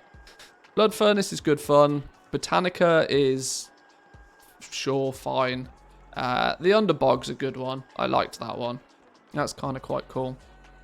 Wrath of the Lich King, we now have Azal Narub. This is going to be interesting. That's the one with the big spider, isn't it? That big spider's going to give people problems, I reckon. The Forge of Souls. I liked the Forge of Souls. A little bit linear for my liking, but either way it was good. I guess that means they've got rid of the Pit of Sauron. Yeah, they have. Okay. Upguard Keep has been switched in place of Upguard Pinnacle. That probably means there's no chance to get the blue... What was it? The blue Proto Drake. Was it the blue Proto Drake? So you're gonna have to... If you're still missing that mount, you're gonna have to do Upguard Pinnacle normally, rather than taking advantage of the time walking. That's fair enough. Cataclysm, they've removed Grim Batol. Good, that place was gross. And they've added Blackrock Caverns. Not going to be too much of an issue with that, I don't think. Scholomance has been added. Siege of Nazu Temple has gone. I never liked this one. That stupid bomb boss was irritating. Yeah, this is a quick one, but I never liked it. Scholomance is good fun, though. I can live with that. Warlords of Draenor, the Iron Docks has been removed, and Grimvale Depot has been added. Sure, fine. I'm happy with that, I suppose. Nothing wrong with that, I don't think. Time walking vendors now appear on the minimap in their respective zones. Can't believe they weren't already. Whilst Legion time walking is active, players can speak to some dude in Oribos to acquire a time-worn keystone, allowing access to max level Mythic Plus difficulty for the 6 Legion dungeons. Legion Mythic Plus dungeons accessed in this way have their own set of affixes, reward loot of the same item level as Shadowlands Mythic Plus dungeons, and count towards weekly Great Vault reward options. There's only one thing I see being a problem with this. There's only one thing I see being a problem, and that's if the loot in the Legion Mythic Plus dungeons ends up being players' best in slot. If it ends up being, and I have no idea how that would then affect things like the MDI. If the Legion Mythic Plus dungeons that are only going to be active periodically hold best in slot gear, that's going to be really gross. Now, it's not something that's directly going to affect me because I don't engage in Mythic Plus at that level in any way, shape or form. But I'd imagine there are, Mythic Pluses out there that will be keeping a very close eye on the loot that comes from these dungeons. And I'm sure they're probably simming like mad people to try and work this out. Especially things like trinkets. That could be interesting. We'll see how that, plays out. Items acquired from Mythic Plus dungeons can be upgraded with Valor points, but will not appear in the Great Vault. So yeah, even that goes to show that if you do not get it to drop from the Legion Mythic Plus dungeon, you have no other way of getting it. So it is even more of a reason to hope that your best in slot bits of gear do not come from the Legion dungeons. Because you can't even keep your finger... If you miss the event, you can't even, hope that you'll get it from the Great Vault. Oh dear. Okay. New Infernal Affix. Infernal beacons can be found near some bosses. Activating a beacon or engaging a nearby boss will trigger a Legion invasion. Available on Legion Time Worn Keystone levels 10 or higher. Sounds cool. I think trinkets are going to be the only thing for Mythic Plus Time Walking which will trump the current content stuff. Otherwise, the item level discrepancies are too great between 246s to 252. Okay. That's good to know. Yeah, the one thing that jumped out at me would be if there's any trinkets in there. I've not obviously looked in any detail, but I can see it being a point of contention if the Legion Mythic Plus dungeons end up dropping people's bis. That will be painful. I would almost hope that they would, you know, artificially nerf some of the gear from the Legion Mythic Plus dungeons just to make sure that that doesn't happen. Because people will get... I mean, it's not like people need a reason to get pissed nowadays, but that will really trigger some people. Going forward, the top-rated Mythic Plus players per region and per faction for the Mythic Plus season will receive a special title. The title for Season 2 will be Tormented Hero. Okay, nice. I guess it's treating them in the same sort of... same emphasis as, like, you know, high-end arena players. Bolster now has a 20-second duration. Necrotic Wound duration now lasts 6 seconds, was 9. Raging damage bonus is 50%, was 75. Healing specs can now correctly select the Tormented Anima Power Tiny Dancing Shoes. Fair enough. Legacy Raids. The following counters have been adjusted to be less challenging. Oh, this is good. This means that you might actually be able to go back and solo some of these things. I mean, not that you couldn't solo them before, but you kind of needed... You still have... They weren't face rolled. So, Burning Throne... Antorus the Burning Throne has had a bunch of changes. Kill Jaden has now been made easier, and Gul'dan has been made easier, and Helia in the Trial of Valor. All cooldowns of 2 minutes or longer now reset at the end of raid encounters or when you start a Mythic Plus dungeon. Was 3-minute or longer cooldowns. I don't see why all cooldowns don't just... Why when you enter a Mythic Plus dungeon, should it just reset everything? Just let people, you know, just go. I can't... I mean, I suppose people would abuse something somewhere, but sure. Legacy loot rules are now in place for BFA raids and dungeons. Oh! Legacy loot rules are in play for BFA. That's good. That means, you know, those all the things Discord is going to be popping about that. It means all the transmog can now be way easier farmed. If you are trying to, you know, complete your collections, BFA raids and dungeons being legacy loot now is good. These encounters will now drop a fixed quantity of class agnostic loot regardless of group size. So you can, if you can run through and solo those, I would imagine that soloing them, soloing BFA dungeons and raids. I mean, I've not tried. Is it? I mean, arguably I could solo. I was getting to the point where I was able to solo them at the end of BFA. So I'd imagine by now that with semi-reasonable gear, you should be able to face roll most BFA raids and dungeons for collecting that transmog. Good. That's a nice change. I like that. The prompt to enter the Time Walking campaign random dungeon queue for all expansions will now occur after 5 minutes in the queue. Was 15. Good. That was such a dumb thing. Why you couldn't select that in the first place? Why would you choose? I don't know. I don't know.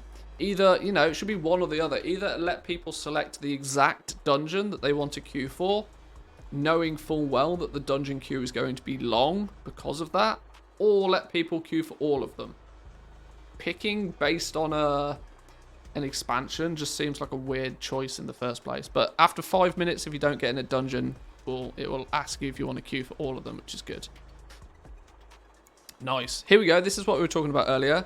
Island expeditions and warfronts. You are now able to set sail on normal, heroic, or mythic island expeditions alone or with a party of up to 3 players. Speak with Captain Rezokun in Darazalor or Flynn Fairwind in Borealis to begin your solo seafaring voyage. This might be a big bit of confusion for people because Flynn does not stand at the... this is also something that they may have changed.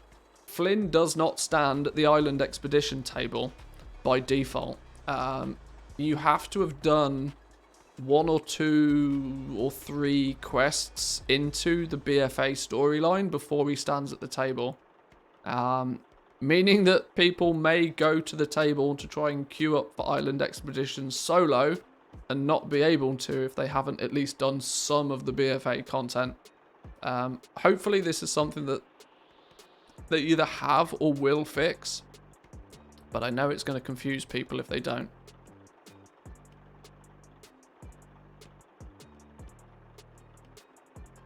What they don't state here is that you can actually start doing this like from level 10.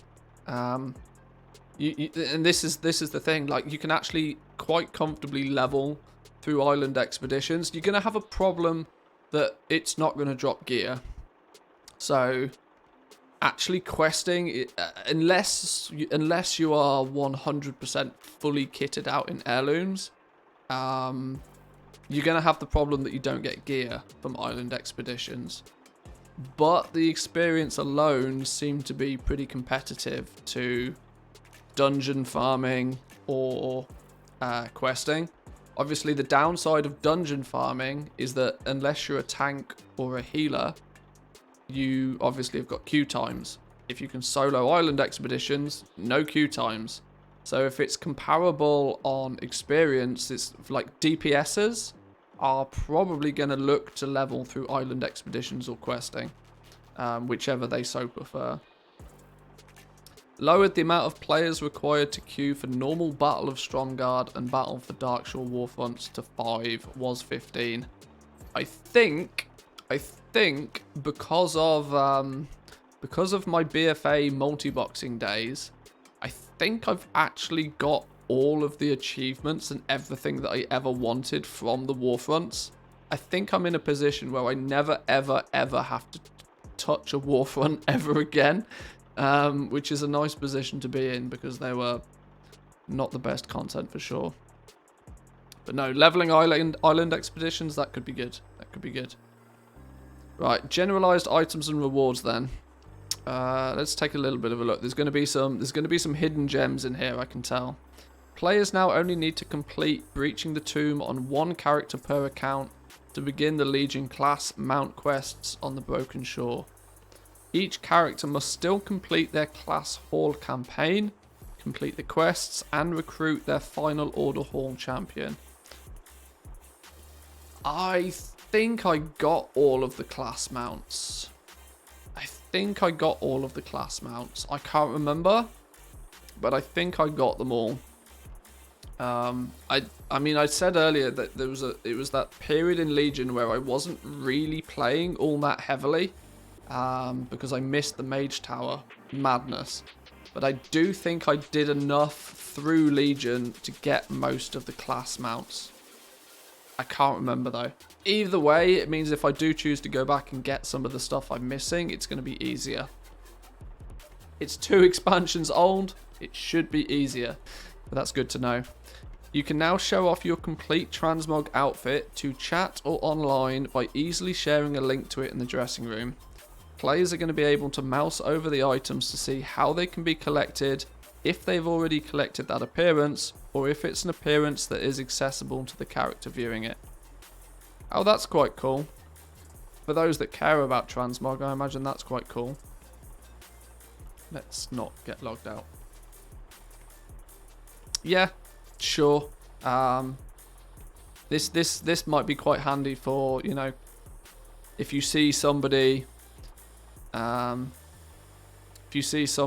oh, I suppose they've got to link you their appearance. I don't know, whatever. Either way, cool. Transmog appearance of cosmetic items is now learnt when the item is used. I mean, that's kind of the way it should be, right? Heirloom Scouting maps that instantly explore all areas and grant all viable flight paths to your alternative characters are now available for all expansions. What it doesn't tell you in this, is that the Shadowlands one is locked behind. It's locked behind an achievement. You have to have the Explorer's achievement or something. It basically means you need to. I've got it linked somewhere. Hang on. You need to have done a bunch of stuff, of which I haven't done yet. Where's the? Yeah, you need the Explorer of Shadowlands achievement. This is a requirement to get the Heirloom map for Shadowlands. So if you want your alts to have instant flight instant flight paths throughout all of Shadowlands, you need to complete this. This is going to require you to go and, you know, kill a bunch of rares, do a bunch of exploration, grab a bunch of treasures from the different zones, and obviously just explore them. I predict the transmog spam in chat. Well, it would be better than boost spam, right? Anything's better than boost spam.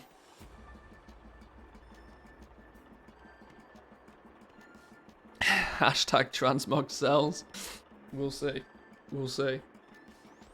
But yes, if you want the heirloom for the flight paths for Shadowlands, get this completed ASAP, as this is a requirement to get to be able to buy it.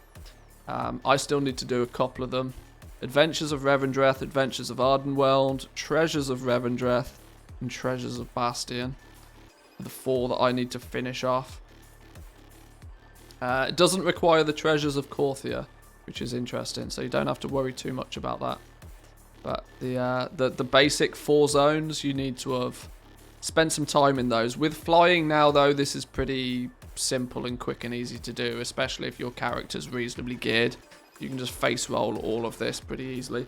The only annoyance is often like waiting for the rares to appear or whatever, but get this done if you want those heirlooms. The flight path heirlooms, that is. They have increased the drop rate of Shards of Domination. Big whoop. Such a dead system. Such a dead system. At this point, 9.1.5 at this point, just if you're not heavily invested into the Shards of Domination already, just ignore it. Just wait for 9.2. I mean, it's dead. Significantly increased the amount of Soul Cinders awarded from layers 8 through till 12, more assaults, Tormentors of Torghast, and the command table missions. So, floodgates have opened on legendaries. Now we're getting into some of the gold making specific stuff. Or stuff that will have a knock-on effect for gold making. Soul Cinders, there's no limit to how many of them that you can acquire per week now. If obviously your more assaults and Tormentors of Torghast and whatever are one-time things whilst they're up. But you can just continuously farm Torghast to get the Soul Cinders you need. Interestingly, you can do it because you can repeatedly run them. You don't necessarily need to be doing layer 12s. Obviously, if you're so geared that you can just face roll a layer 12 anyway, then sure, go ahead. But for many people, continuously running layer 8 will probably end up being the optimal way to get your Soul Cinders. Not to mention, you'll also be able to gather up your tower knowledge, which will in turn make your ability to face roll Torghast even easier. So yeah, expect people to be doing this. Expect people to now even maybe look at crafting up a whole bunch of different legendaries, just so that they have them available to upgrade in 9.2, dependent on what happens in 9.2. We've obviously got a good amount of time between now and patch 9.2, so it would not surprise me if people start, you know, collecting legendaries, as there's no real limitations other than the cost of buying the base legendary item. There's not really any limitations for people to not put together a collection of all rank 4s or all rank 6s or something. It will definitely happen.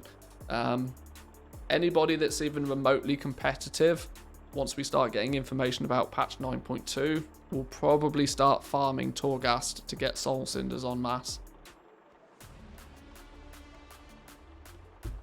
They have increased the drop rate of the Soul Twining Crescent. This is the one that upgrades your conduits, but only to 226, I think.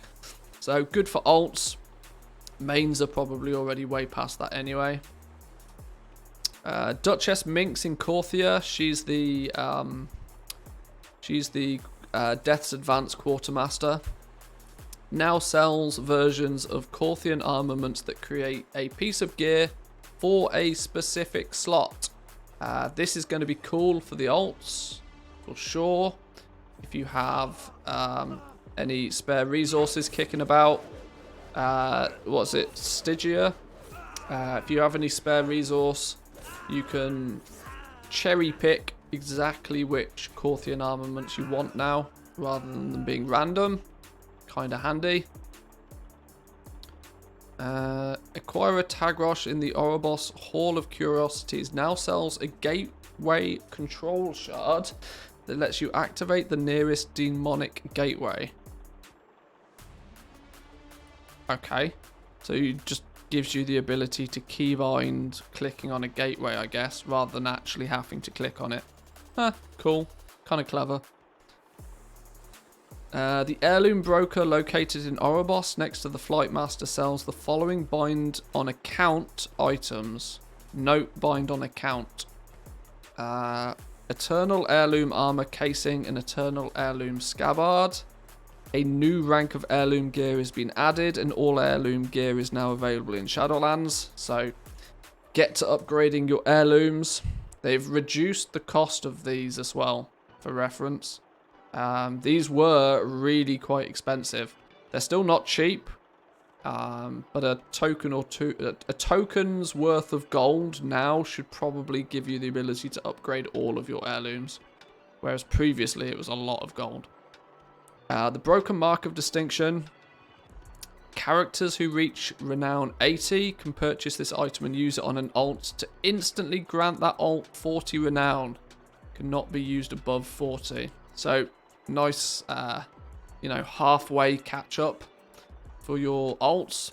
Nice to have. Let's make sweet, sweet profit together. D-Boots, thank you for the sub. Thank you, thank you. The Prime Gaming sub as well. Subscribe for 3 months. Thank you, I do appreciate it.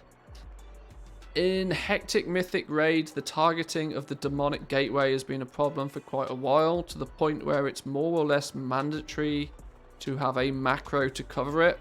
So the addition of the demonic gateway item is a good thing. Yeah, I assume that would probably be the case. There's so many, articles and fancy lights and shiny things in raiding nowadays. I imagine that, yes, clicking the gateway is a bit of an annoyance. So it's handy to have, a button. Boom. Just done. Traveler's Anima Cache. Anima can now be taken to new covenants or sent to alternative characters. This is going to be big. This is going to be big. Especially as we get further into the game. We're already now at the point where our main characters are pretty much flooded with anima. Assuming, of course, that you're A, not wasting it all on your mission tables, and B, you're at least, somewhat active with like Corthia content. Anima will just be thrown at you from every angle. If you end up with too much of it, or you need some on your alts, you can now buy the anima caches. There is a, what is it? I'm trying to remember. There is a tax. There is definitely a tax. And C, playing the game. Well, yeah, there is a C, I suppose. You may need, yeah, you're only going to be flowing in anima if you are actually playing WoW. That's very true. I should add that little disclaimer into all of this, I suppose. There is a tax on the. I should check this out. I should clarify this, but I think it costs 250 anima to send 200. It's about a 20% tax or something. It's quite expensive, but either way, you can send anima about if you need it. If you happen to be like, a few hundred anima short on upgrading an alt's covenant feature, and you don't want to have to go out and try and farm up another few hundred anima, you should be good to go. There isn't a tax? No. Really? No. I don't believe you.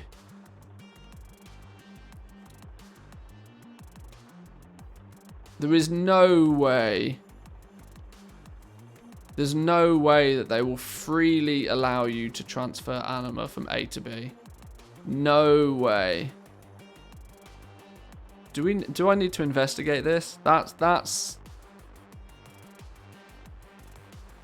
I'm pretty sure there's none. Really? I mean, cool if there isn't. No tax? Damn.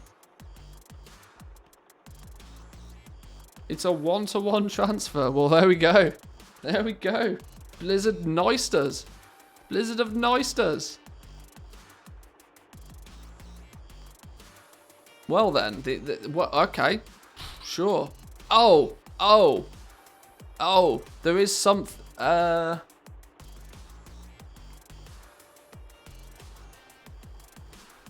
is some restriction though. Don't you need to be renown 80 before you can buy them?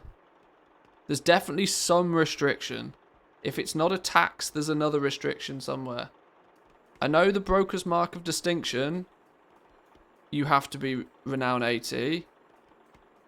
You have to have all the buildings maxed though to be able to send it. There we go. I knew there was some limitation. There's always a but, you just got to find it. Exactly. There's always a but. If you've not maxed the buildings, you can't send from that tune. Yeah, there we go. Okay, so no tax, but you have to have maxed your covenant first. So that's going to heavily restrict the characters that you can send anima from. You can probably send from mains to alts, but because otherwise that could be so easily abused. You know, a brand new alt, if you leveled a brand new alt, for you to then be able to funnel all of the really early game easy anima over could probably be abused. Okay, that makes sense. That makes sense. As long as you've maxed your main covenant. Do you have to be 3335? Do you have to have maxed the mini game as well? You probably do. Or is it going to be linked to the 333 to having rank 3? There's that achievement, isn't there, that gives you the extra, I don't know. Either way, if there's no tax, there's always a but. There's always a but. But that's good to know. And it's good to remember as well. 3335 it is. Fair enough. Luckily, I've done that anyway. So I'm not bothered. Right, the Valorous equipment chest contains one piece of item level 210 Mythic 0 gear. This chest can be purchased with Valor by a character with a 1500 or higher Mythic Plus rating. Unchained equipment chest contains one piece of level 220 unranked PvP gear. The chest can only be purchased with Conquest by a character with 1400 or higher rating in PvP. Timeless Ruminations. Set an adventure's companion level. Oh, this is a big one. Set an adventure's companion level to 30. Requires one companion to have reached level 40. Cannot be used on companions level 30 or above. What's the cost of this? We need to load the PTR up and I need to go and have a look at this. What's the cost of this? Because this, for anybody that's looking to level alts almost primarily for the purpose of the mission table, because if people haven't realized yet, the mission table is really good for goal making. There are usually two restrictions in place. One, getting all of the followers in the first place, and then two, leveling those damn things up. If you can now 10k anima, so if you can spend 10k anima to get your companion straight to level 30, if you happen to be flowing in anima, you can very quickly get some of your companions up to 30 as well. That's kind of handy. I mean, you've got to get 1 to 40 anyway, but that'll probably be the soul binds. Your soul binds you can relatively quickly get to 40 anyway, because they're usually quite powerful and can zerg missions quite easily. But that's cool. For those playing around with mission tables, that's a nice little catch up. We like that. 10k anima does sound like quite a lot, though. Considering actually 30 levels of experience is probably not actually that much experience based on missions, but obviously, yeah. What's that going to be? Considering there's quests that give you the tokens for like up to 10k.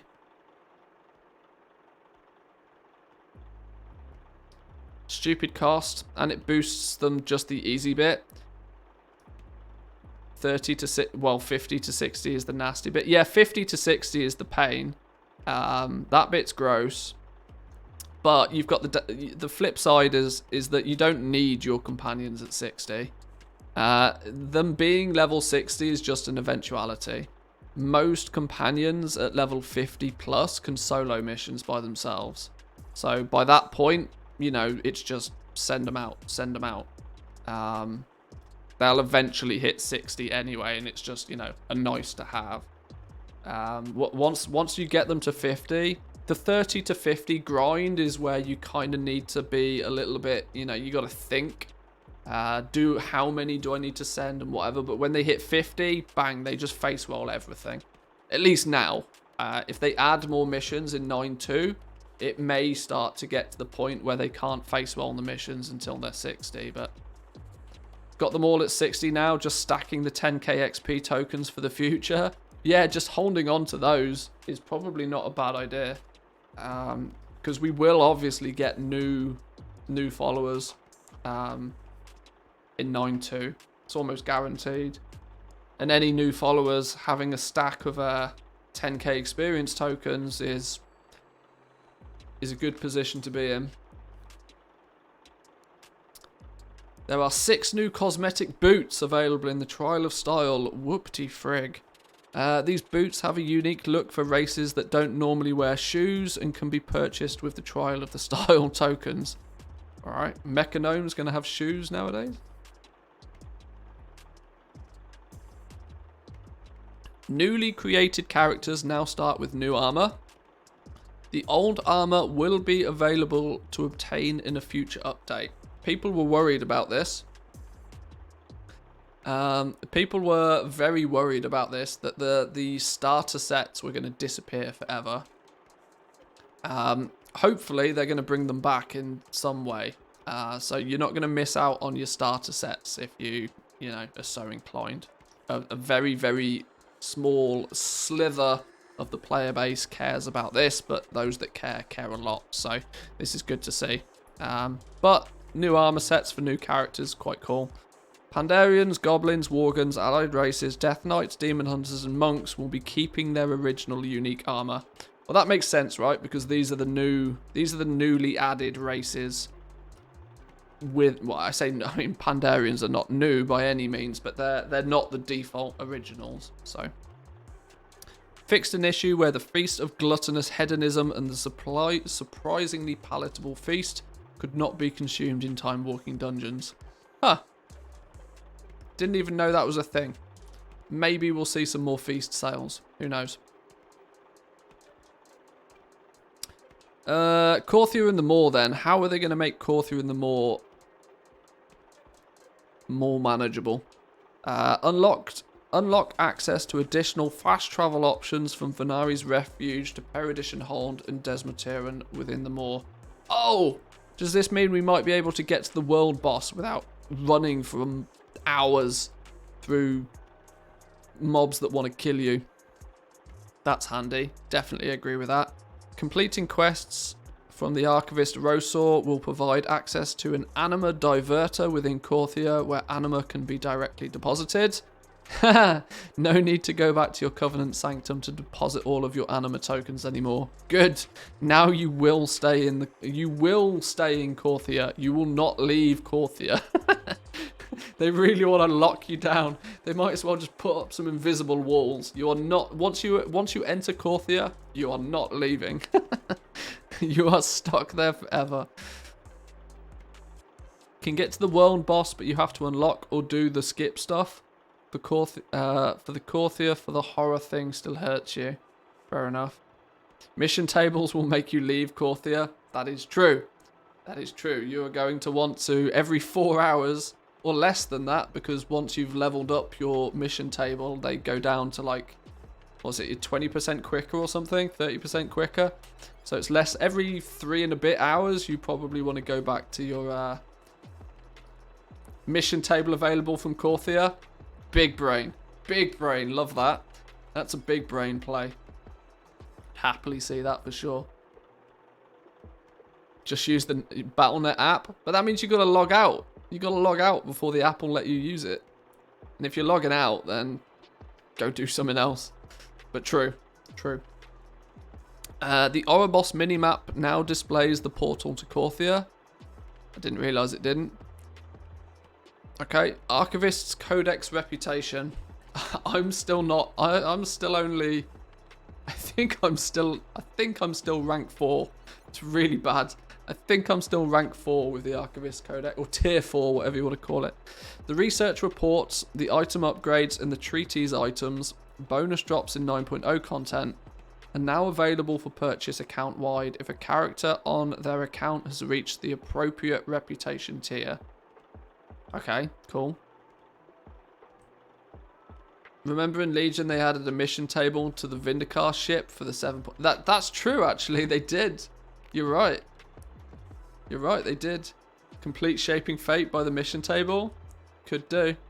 Possible.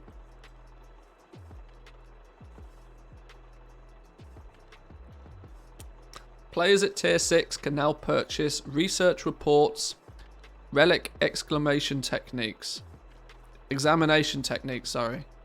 A new bind on account item they can send to an alt to increase the reputation granted by relics and relic fragments by 50%. Okay, so if you really feel the need to do the Archivist's Codex on more than a single character, you now can. Sure. Sure. Okay. That's going to be, yeah, doing the more on multiple characters is old at this point. That's going to be a very, I mean, you've got to max it first, but I'm sure, you know, I'm so behind. The fact that I'm tier 4 still is just gross. I was tier 4 within, I want to say, like 5 days of patch 9.1 coming out. And I'm still not tier 5. Oops. Whatever.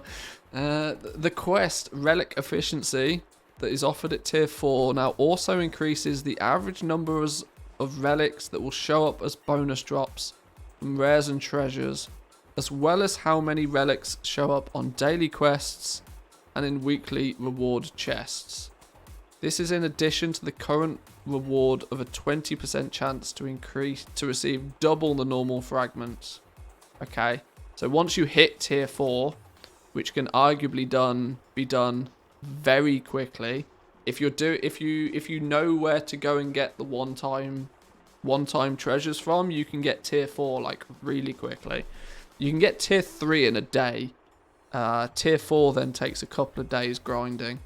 But even now, that's going to be easier to handle. 2 new quests. Relic Clues at tier 3, which starts the bonus at initial 10% chance for double relics. And Relic Hunter at tier 5, that will set the final chance for double relics to be 40%. Both of these new quests will also increase the average number of relics you see as bonus drops on daily quests and in week. Okay, so yeah, generally speaking, they've just made it so the grind to tier 6 is not as gross as what it once was, which is good, because it's gross. Corthia rares now have a chance to drop relics on repeat kills. Was a daily lockout for the chance at relics. Oh, so now you can just... More reason to just sit in Corthia and never leave.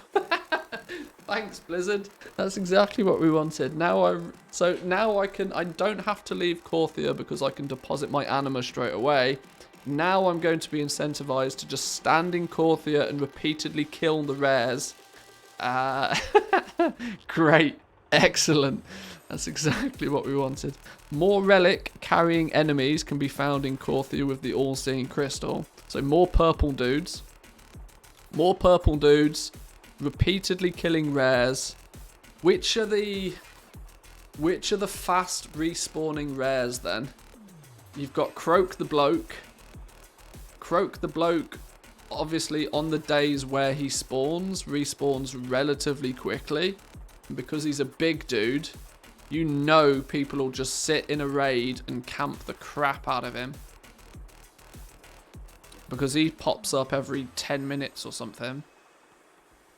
You'll now have Corthia, like, you could probably put together a Corthia raid a rare party and just run around killing rares until you're tier 6 and just bang it out in a day.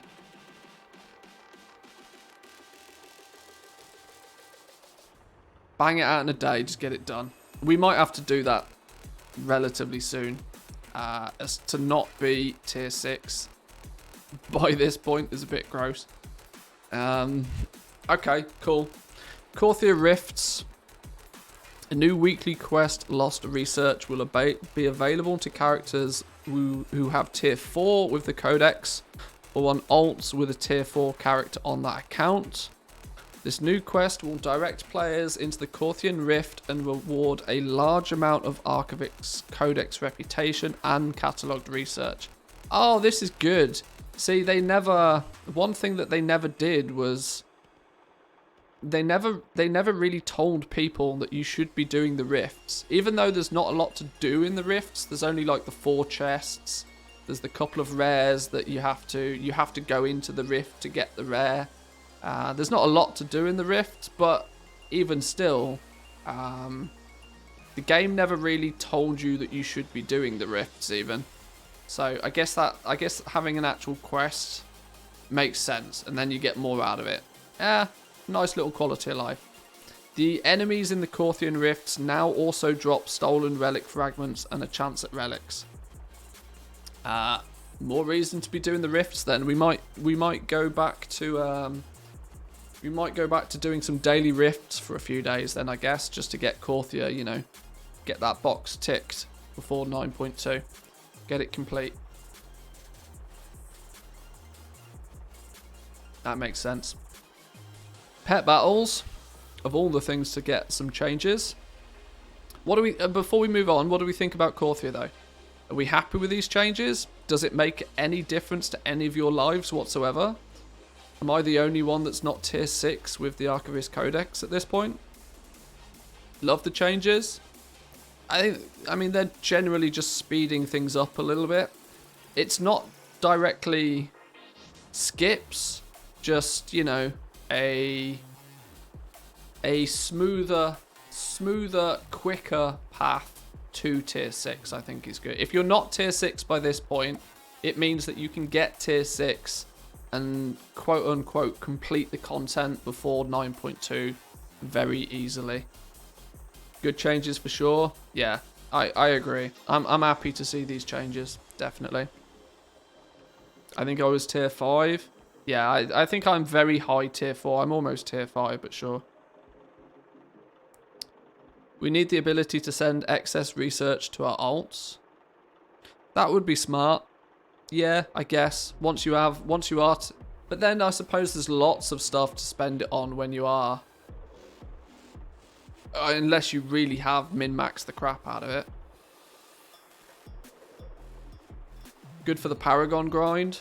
Oh, that's true. Yeah, the Paragon box. It's going to be very good for the Paragon boxes, actually. Yeah, we like that. We like that, generally speaking. It's ironic that they're giving you the ability to spend more time in Corthia, whilst at the same time making it so that you have to spend less time there. You have to spend more time in a more condensed amount of time. But then when you're done, leave it, be done. Makes sense. Let's move on to pet battles then. Flawless and family-specific battle training stones now provide a flat 2,000 experience. This is the amount required to gain 1 level. Sure. Where's Woo when I need him? I need somebody experienced in pets to decipher this gobbledygook. Where's Woo when I need him? Fell-touched battle training stones now provide 10,000 experience, the amount to gain 5 levels. The ultimate battle pet training stone costs 35 polished pet charms, down from 60. Oh, so if you want the ultimate ones boost to level 25, don't they? So for only 35 polished pet charms now, you can instantly get a level 25 battle pet. This might be, that alone might be a better way of spending your pet charms than actually buying pets in the first place. Usually because you can then laser focus your polished pet charms onto pets that you know sell at higher levels. So anything that's in the meta for pet battling, people would rather buy a level 25 one of those than a level 1. So instead of being restricted to spending your polished pet charms on only the pets that you can buy with pet charms, buying these upgrade the ultimate battle training stones, upgrading pets that A, you know sell, and B, you know that people would rather have them at level 25, would probably end up being a more efficient use of your polished pet charms. Or just save 10,000 of them and buy a bauble worm. But the point stands is that if you're looking for uses for your pet charms, that's probably a sensible use for them now. You can always charge a premium for level 25 pets over level 1 pets. And if you can spend those pet charms on pets that you know are more reliably going to sell, or where the premium for a level 25 pet is at its... I mean, if you can get 5,000 more gold because it's level 25, that could be a good option. Expands the... I mean, obviously you could always do this, but the fact that it's nearly half the cost now makes it a lot more viable. Because 60 polished pet charms can actually buy you a reasonably good pet just straight out the box. 35 couldn't. So, but now upgrading to a level 25 could be a good option. Maybe. Worth looking into, maybe. If you're into pet battles, or more importantly, if you're into buying and selling pets, that's definitely something to be aware of. Battling wild pets with a team of comparable level pets now provides double experience. Pets on your team are eligible for this bonus if no pet on your team is more than 2 levels higher than any of the pet in the wild team. The experience penalty for a pet dying has been reduced to 50%, was 100. Pets still need to be active for at least 1 round to be eligible to earn experience from a battle.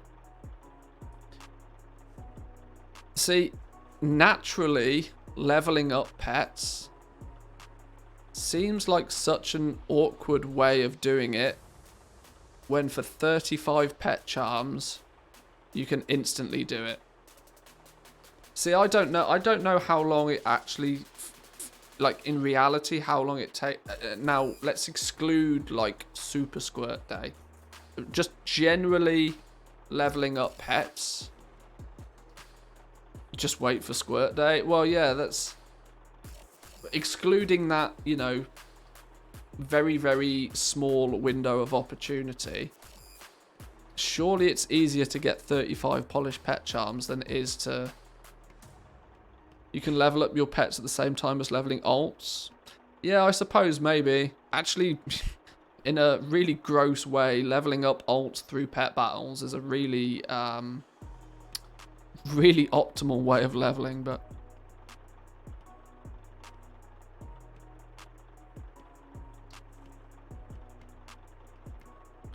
Even the Legion Pet World Quest in Dalaran works good too.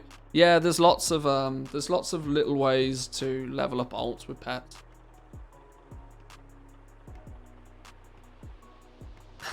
Watch Netflix and run a script, I suppose. See, I cheat the system even further than that. I just buy boosts nowadays. I can't remember the last time I leveled a character from 1 to 50. Just buy a boost. Bang. Done. Alright. So it's just some subtle stuff there. The all pet experience earned in battles is increased by... So they really are trying to...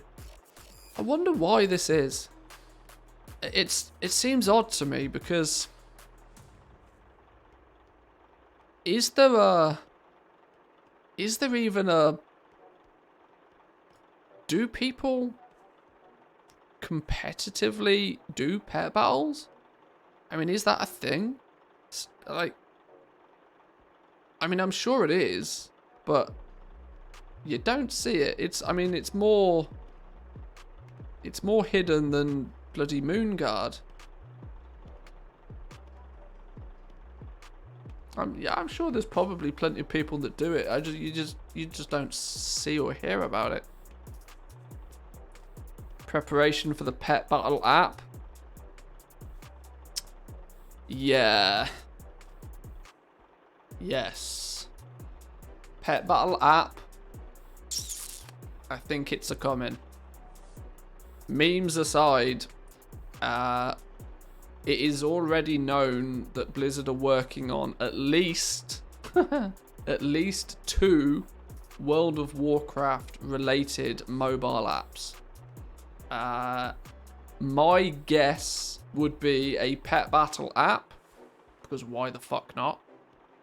Secondly, I would imagine the mission table will be converted into a fully playable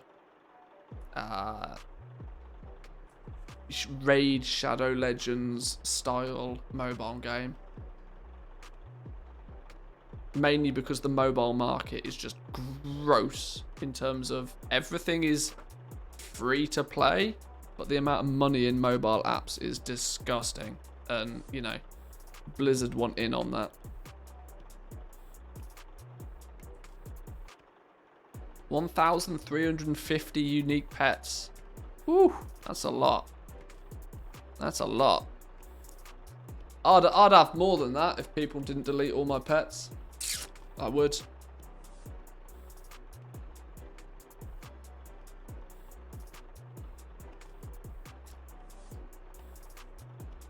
$841 here, but I tend not to focus on them. 1,350 is insane. It is, yeah. I don't know how many I've got. How do we see collections, pets, pet journal, unique pets 671. Yeah, okay. I'm pretty far behind on the unique pet scale. Pretty far behind. If they released a pet battle app, I'd actually pay for it. It might get me interested in playing pet battles a little bit more for sure. Not to mention, like, the crossover for Blizzard is incredible. Like, it would do a really good job of promoting the sale of store pets. As long as they don't do something gross, like make the store pets really good, which, you know, they probably would. Either way, some changes to pet battles is, for those that are into their pets, probably a very welcome. You mean like Is Ragnaros, is he one of the better ones, is he? Probably. I don't know. See, this is the thing. I literally know zippo, like nada. I know nothing about pet battles. Not the first thing. Pretty sure he's part of the meta. Oh, well, there we go. Let's move on then. Let's take a little bit of a look at PvP. As we should we should at least take a look.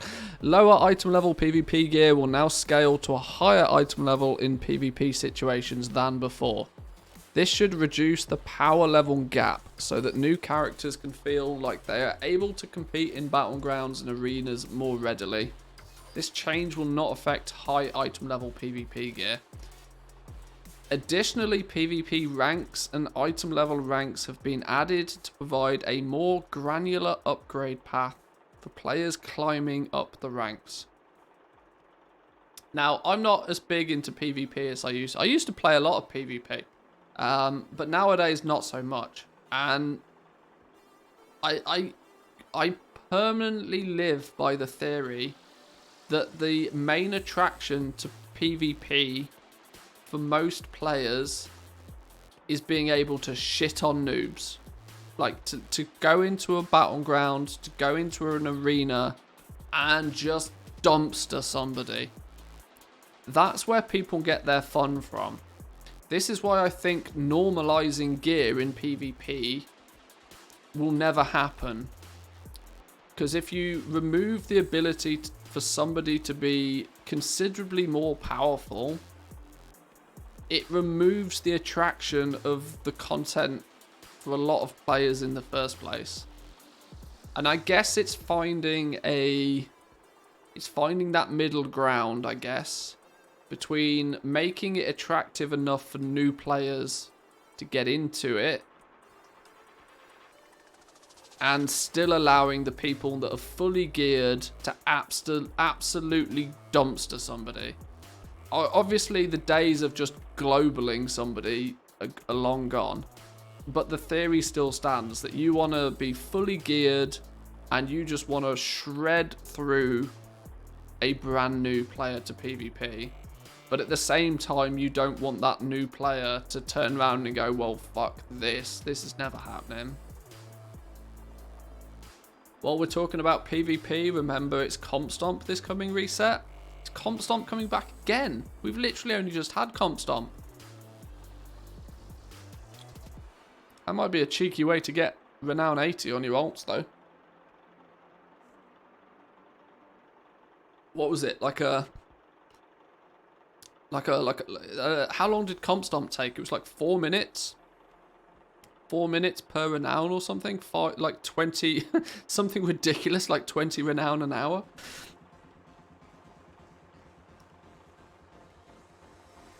Okay.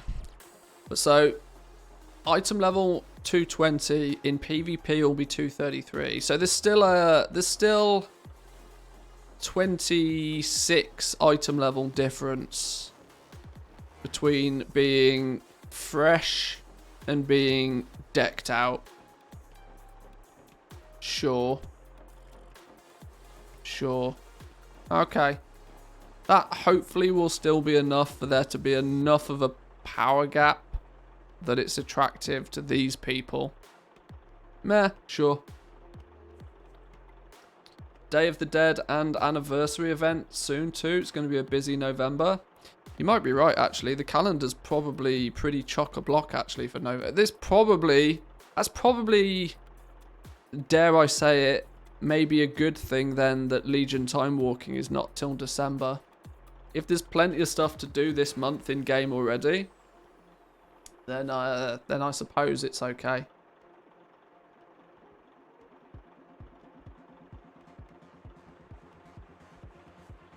Toon hopping logins getting slower. DDoS attack incoming for patch day. Wouldn't surprise me. It happens every patch day.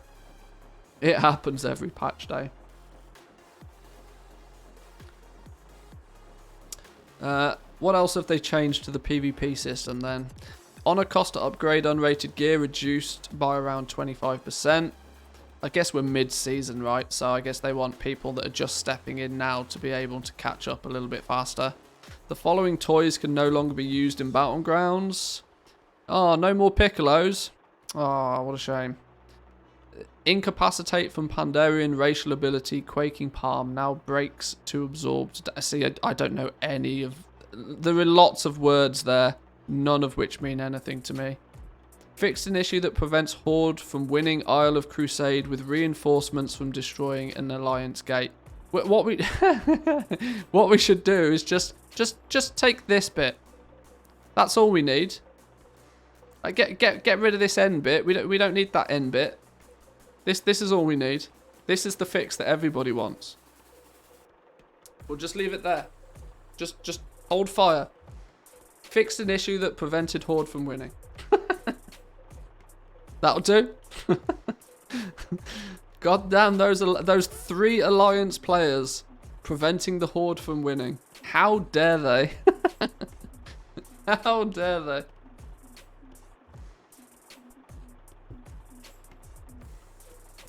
Alliance for life. 2 now. Yeah, I quit. There we go. Fixed an issue in Temple of Hot Mogu, Temple of Hot Trash, where the Orb of Power would not respawn if... Sure, whatever. If you're into PvP, check out... This is just, you know, this is... class changes again. I don't go through class changes on stream because there's so many classes and it would take me forever. Especially considering I don't play more than a hunter most of the time. So, oh, professions. Professions. Professions. Let's get to the juicy stuff. Now, you guys all know this already. I'm going to be spewing old news to most of you now. This is where we can start talking gold making. Everything that is changing with professions is directly linked to the legendary crafting system. So, mining ore drop rates across all zones, including Elythium ore, have been increased by 20%. If there's not already a flood of materials on your auction houses, there will be. 20% increased drop rate is big. Is big. Now, interestingly, most people instantly assume that a 20% increase in drop rate will mean that there'll be a 20% decrease in price. Not the case. In past days, yes. Nowadays, not so much. Why? Because there is not the incentive that there once was to undercut.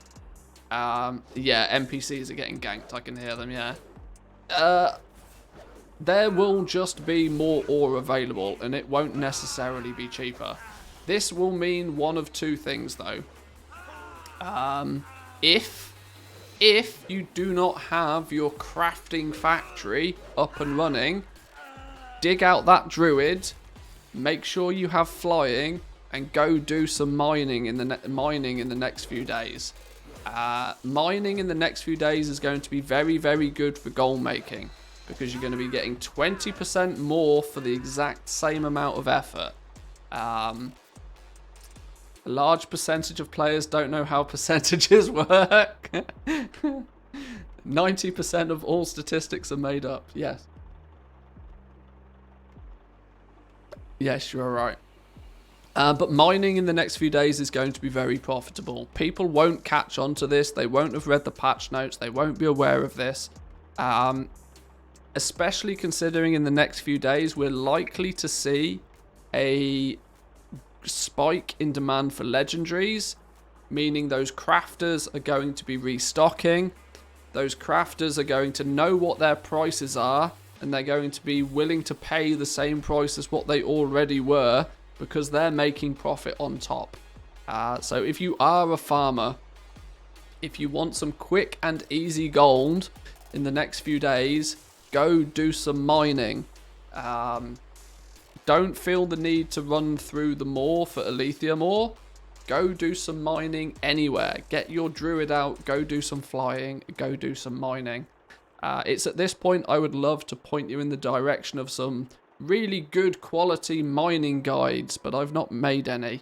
So just Google them, YouTube them. It's not rocket science anymore, to be honest. But mining in the next few days is going to be largely profitable. Shadowghast ingots will be being crafted by blacksmiths. Bing them? Yeah, sure. Sure. Blacksmiths are going to be making Shadowghast ingots like crazy, because Shadowghast rings, you know, meta best in slot legendary for most characters, at least 50% of characters in the game, it feels. So yes, mining is going to be very profitable for the next few days. Callous Hide and Heavy Callous Hide drop rate has also been increased by 20%. This is going to obviously be in linking with leatherworking. If you're chilling out in Corthia because, you know, they've put up the invisible walls, you're not allowed to leave Corthia anymore. If the daily quest is up when everybody is killing all of the beasts for you, you can now run around and get 20% more Callous Hide and Heavy Callous Hide than you could before. Good opportunity to do some farming before everybody catches on. Jewel crafting essence drop rate has increased by 10%. I've not tested this, but I can almost guarantee that this is broken. I almost guarantee that this is broken, because this is one of the things that Blizzard will not test. Somebody will go in and they'll tune a knob and they'll break something. This will be broken. I'll do some testing on this, but it's going to be interesting to see what the drop rate increase is. Increased by 10%. By 10% of what? Does that mean it goes from a 30% drop rate on a lithium ore to 40%? Or is it a 10% increase on top of the 30? So is it only a 33% drop rate on essences now? This will be broken. I'll do some testing and we'll find out. It could either be that the essence drop rate becomes 33%, or it could be 40%. Two options that are both very different. This does not tell us the answer, so don't make the assumption. Lightless Silk drop rate has also been increased. This is, 400 Lightless Silk to make a single Vestige of Origins is Dumbo level stupid. It would have been far more sensible, in my opinion, to reduce the amount of Lightless Silk needed to make a Vestige of Origins than it would be to bump up the Lightless Silk drop rate. Lightless Silk is not being farmed because people are not, they have no incentive to put together 2x4 farms. You may have noticed 2x4 farming is really not a thing in Shadowlands anymore. Why? Because there's nothing to gain from it.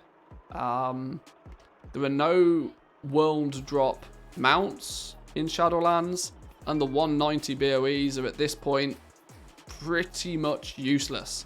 You're doing it solely for the purpose of Lightless Silk, and you can't really make as much gold as you'd probably like to.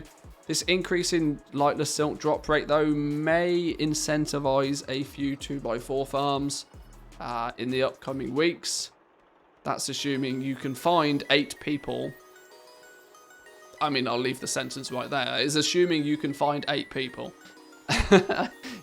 So we'll see. We'll see how it turns out. But yeah, if you're a farmer and you know the 2x4 farming spots, you've got your Skinner leveled up, you're going to be in Corthia, or your Druid with mining is, bored, there is many opportunities to make a quick cash in on some in-demand materials at an increased drop rate. So win-win.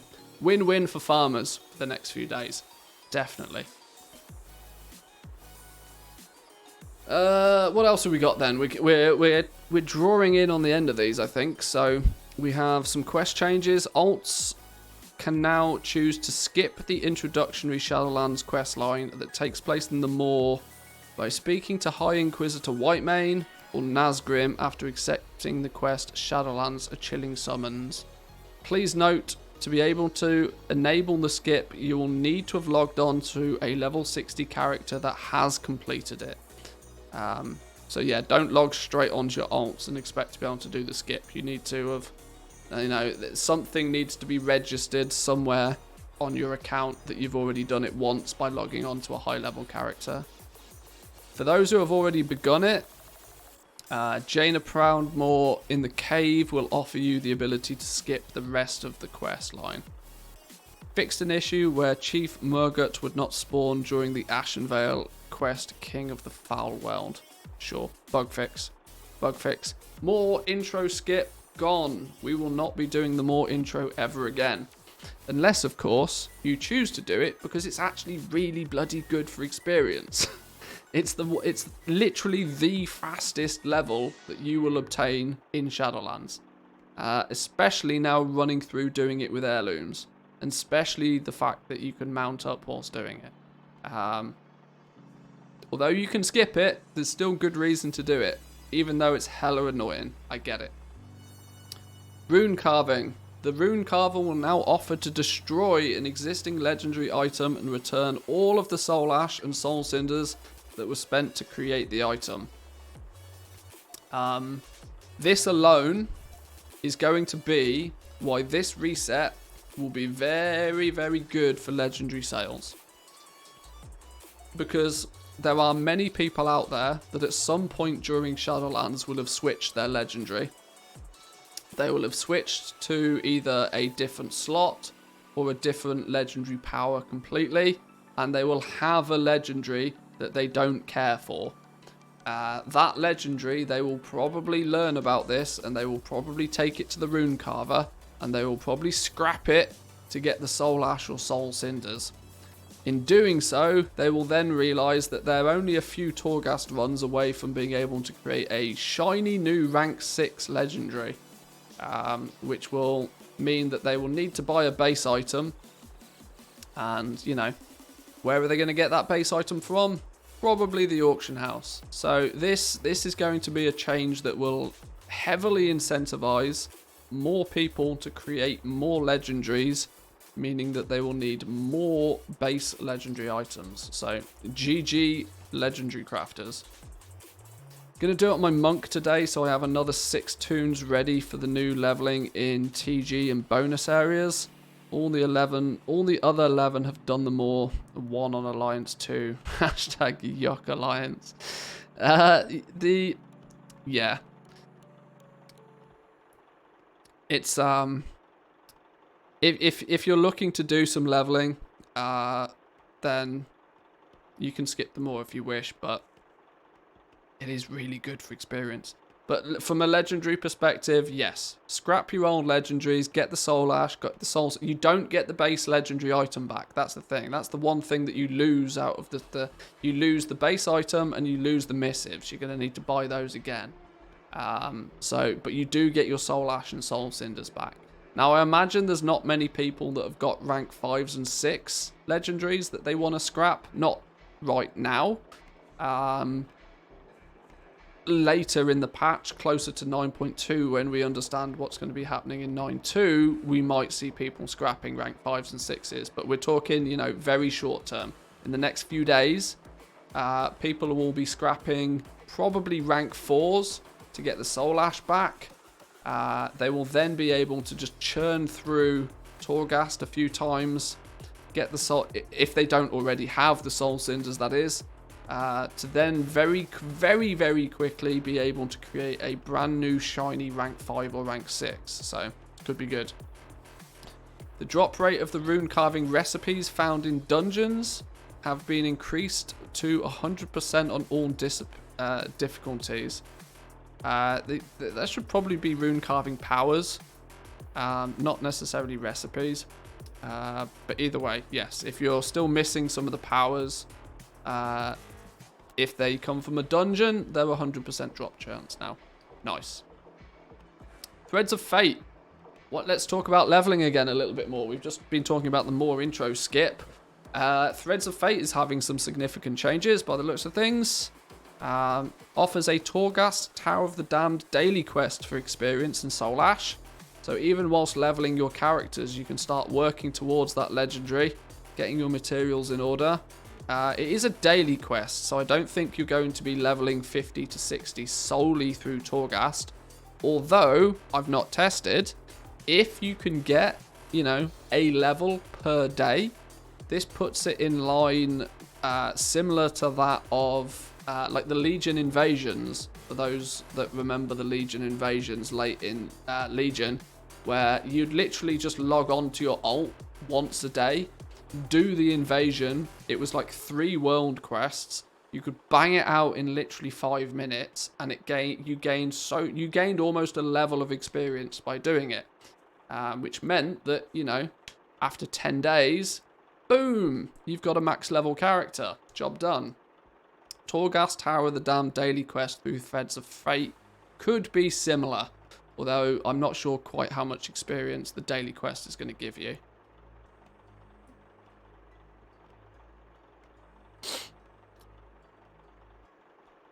Repeat runs just give the XP that diminishes as you get closer to 60. Oh, okay. There we go. You can do Torghast over and over. Yeah.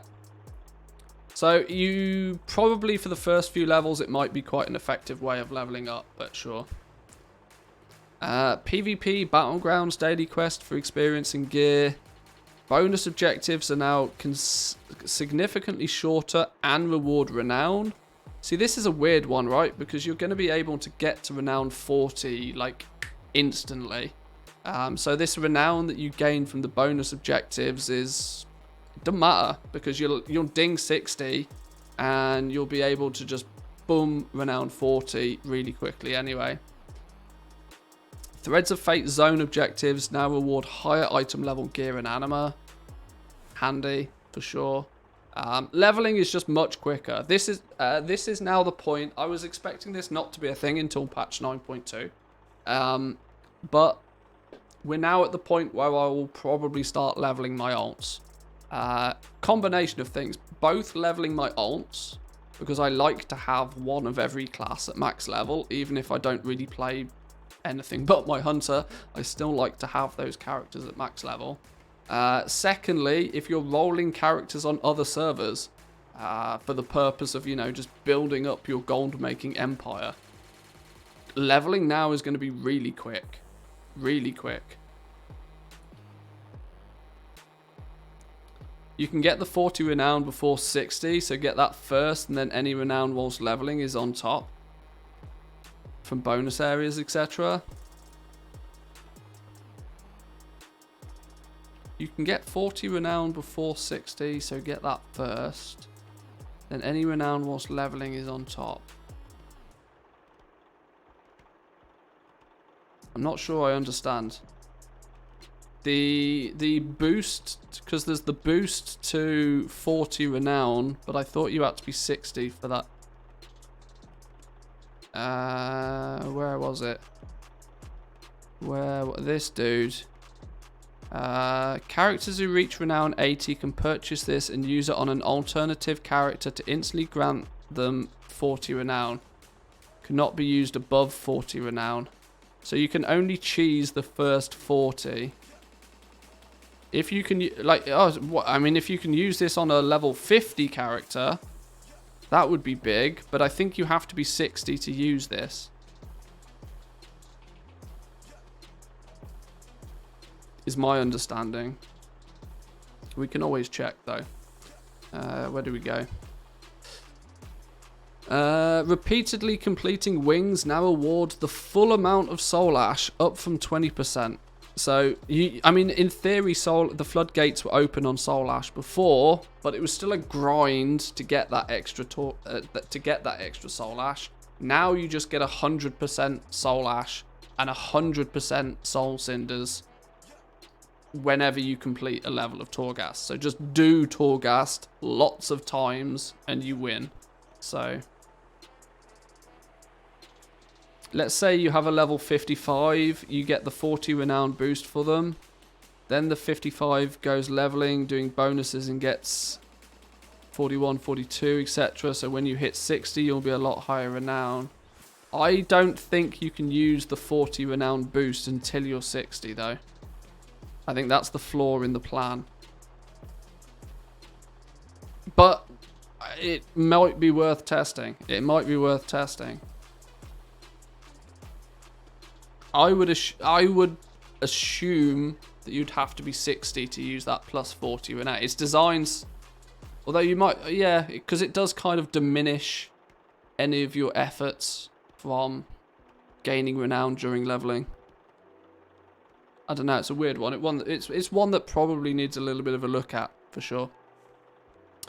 But Torghast is now just Zerg Torghast. Get your resources, craft your legendaries. GG. And then you user interface and accessibility options. Let's just focus on the one that's important. Gold, silver, and copper have new icons. Yes, boys and girls. Gold, silver, and copper. New high-resolution icons. Oh, it's beautiful. And the unread mail icon on character select screen has returned. It was in the game for about 3 days until it broke.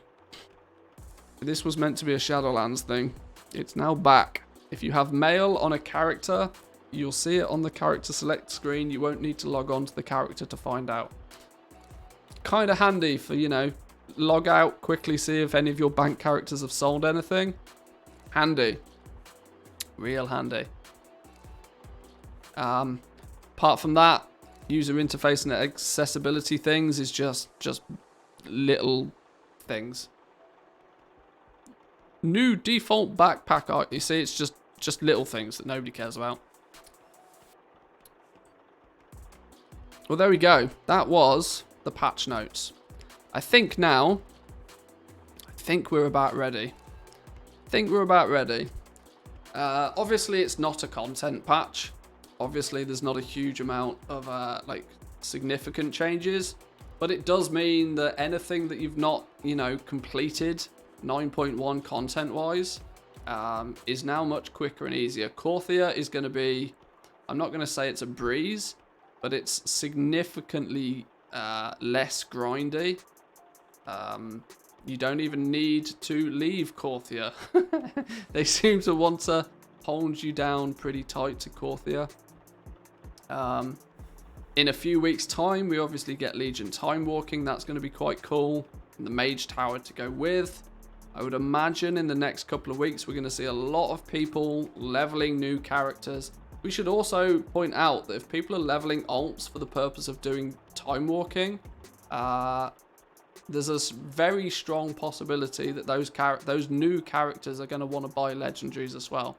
So an even greater reason for people to be buying base legendary items, which is good. So it should be, from a goal making perspective, pretty lucrative. For reference, I can't really show on this realm so much, and this one's disconnected. 9.0.5 was remarkably profitable for goal making. The mid-tier patches, although not as good for goal making as major patches, considering that so few people are playing the game right now, and a patch that doesn't provide huge amounts of content doesn't bring back huge amounts of players, but the people that are still playing are going to, you know, engage with the game also. So if you're in a lucky position that, you know, there's not so many goblins on your realm at the moment, if I show you my TSM graph and we take a look at what happened, if we go back 1 year, we were, when Shadowlands launched, we were fighting. We had 9.0, and then this was the point where we started to invest for 9.0.5, and then this spike here, by the time we'd actually leveled all our legendaries and stocked up a little bit, this was the 9.0.5 spike. So you can see even a mid-patch can be very lucrative for goal making. This big down scale was me prepping for 9.1. I invested way too heavily in patch 9 for patch 9.1. Obviously, I didn't foresee the atomic bomb that was about to go off at Blizzard headquarters. But either way, I invested too heavily for patch 9.1. In fairness, a lot of this was also me cashing out gold for Battle.net balance. But either way, This was too big of an investment, and it's taken me the best part of, you know, a couple of months to get back to where we were, to even break even. But I would imagine now we can take this. We are pretty much fully stocked. I would imagine that in 9.1.5, it would not be out of the realm of possibility to double our gold in the next month or so. Simply because mid patches can be very, very lucrative. Hey, look who's streaming again. How we doing, good sir? Welcome in. Good to see ya. Yes, we're back. We started again yesterday. It was weird getting up and not streaming, so we're back to streaming. But yeah, I think we're about ready. We've done the patch notes. I think we understand everything. I think we're good. But boys and girls, what that does mean is for today at least, I'm going to leave it there. A slightly shorter stream today, as I'm actually halfway through working on a YouTube video for you guys that I would like to get finished and out, preferably before this patch goes live. So keep your eyes on the YouTube for that. We'll be back again tomorrow. It will be patch day tomorrow. I would imagine we'll be doing some auction house PvP. I only just got here. Yeah, sorry, my man. But we'll be, like I said, we'll be back again tomorrow. So if you haven't already, have a read of the patch notes yourself. If you missed any sections, you can check the VOD. The VOD goes up on Manthias TV, our highlights and VOD channel on YouTube. And keep your eyes on the main YouTube channel for a interesting little video, or at least I hope it to be an interesting little video for you later on today. Enjoy the rest of your day, boys and girls. Happy goal making, and I'll see you all tomorrow. Peace.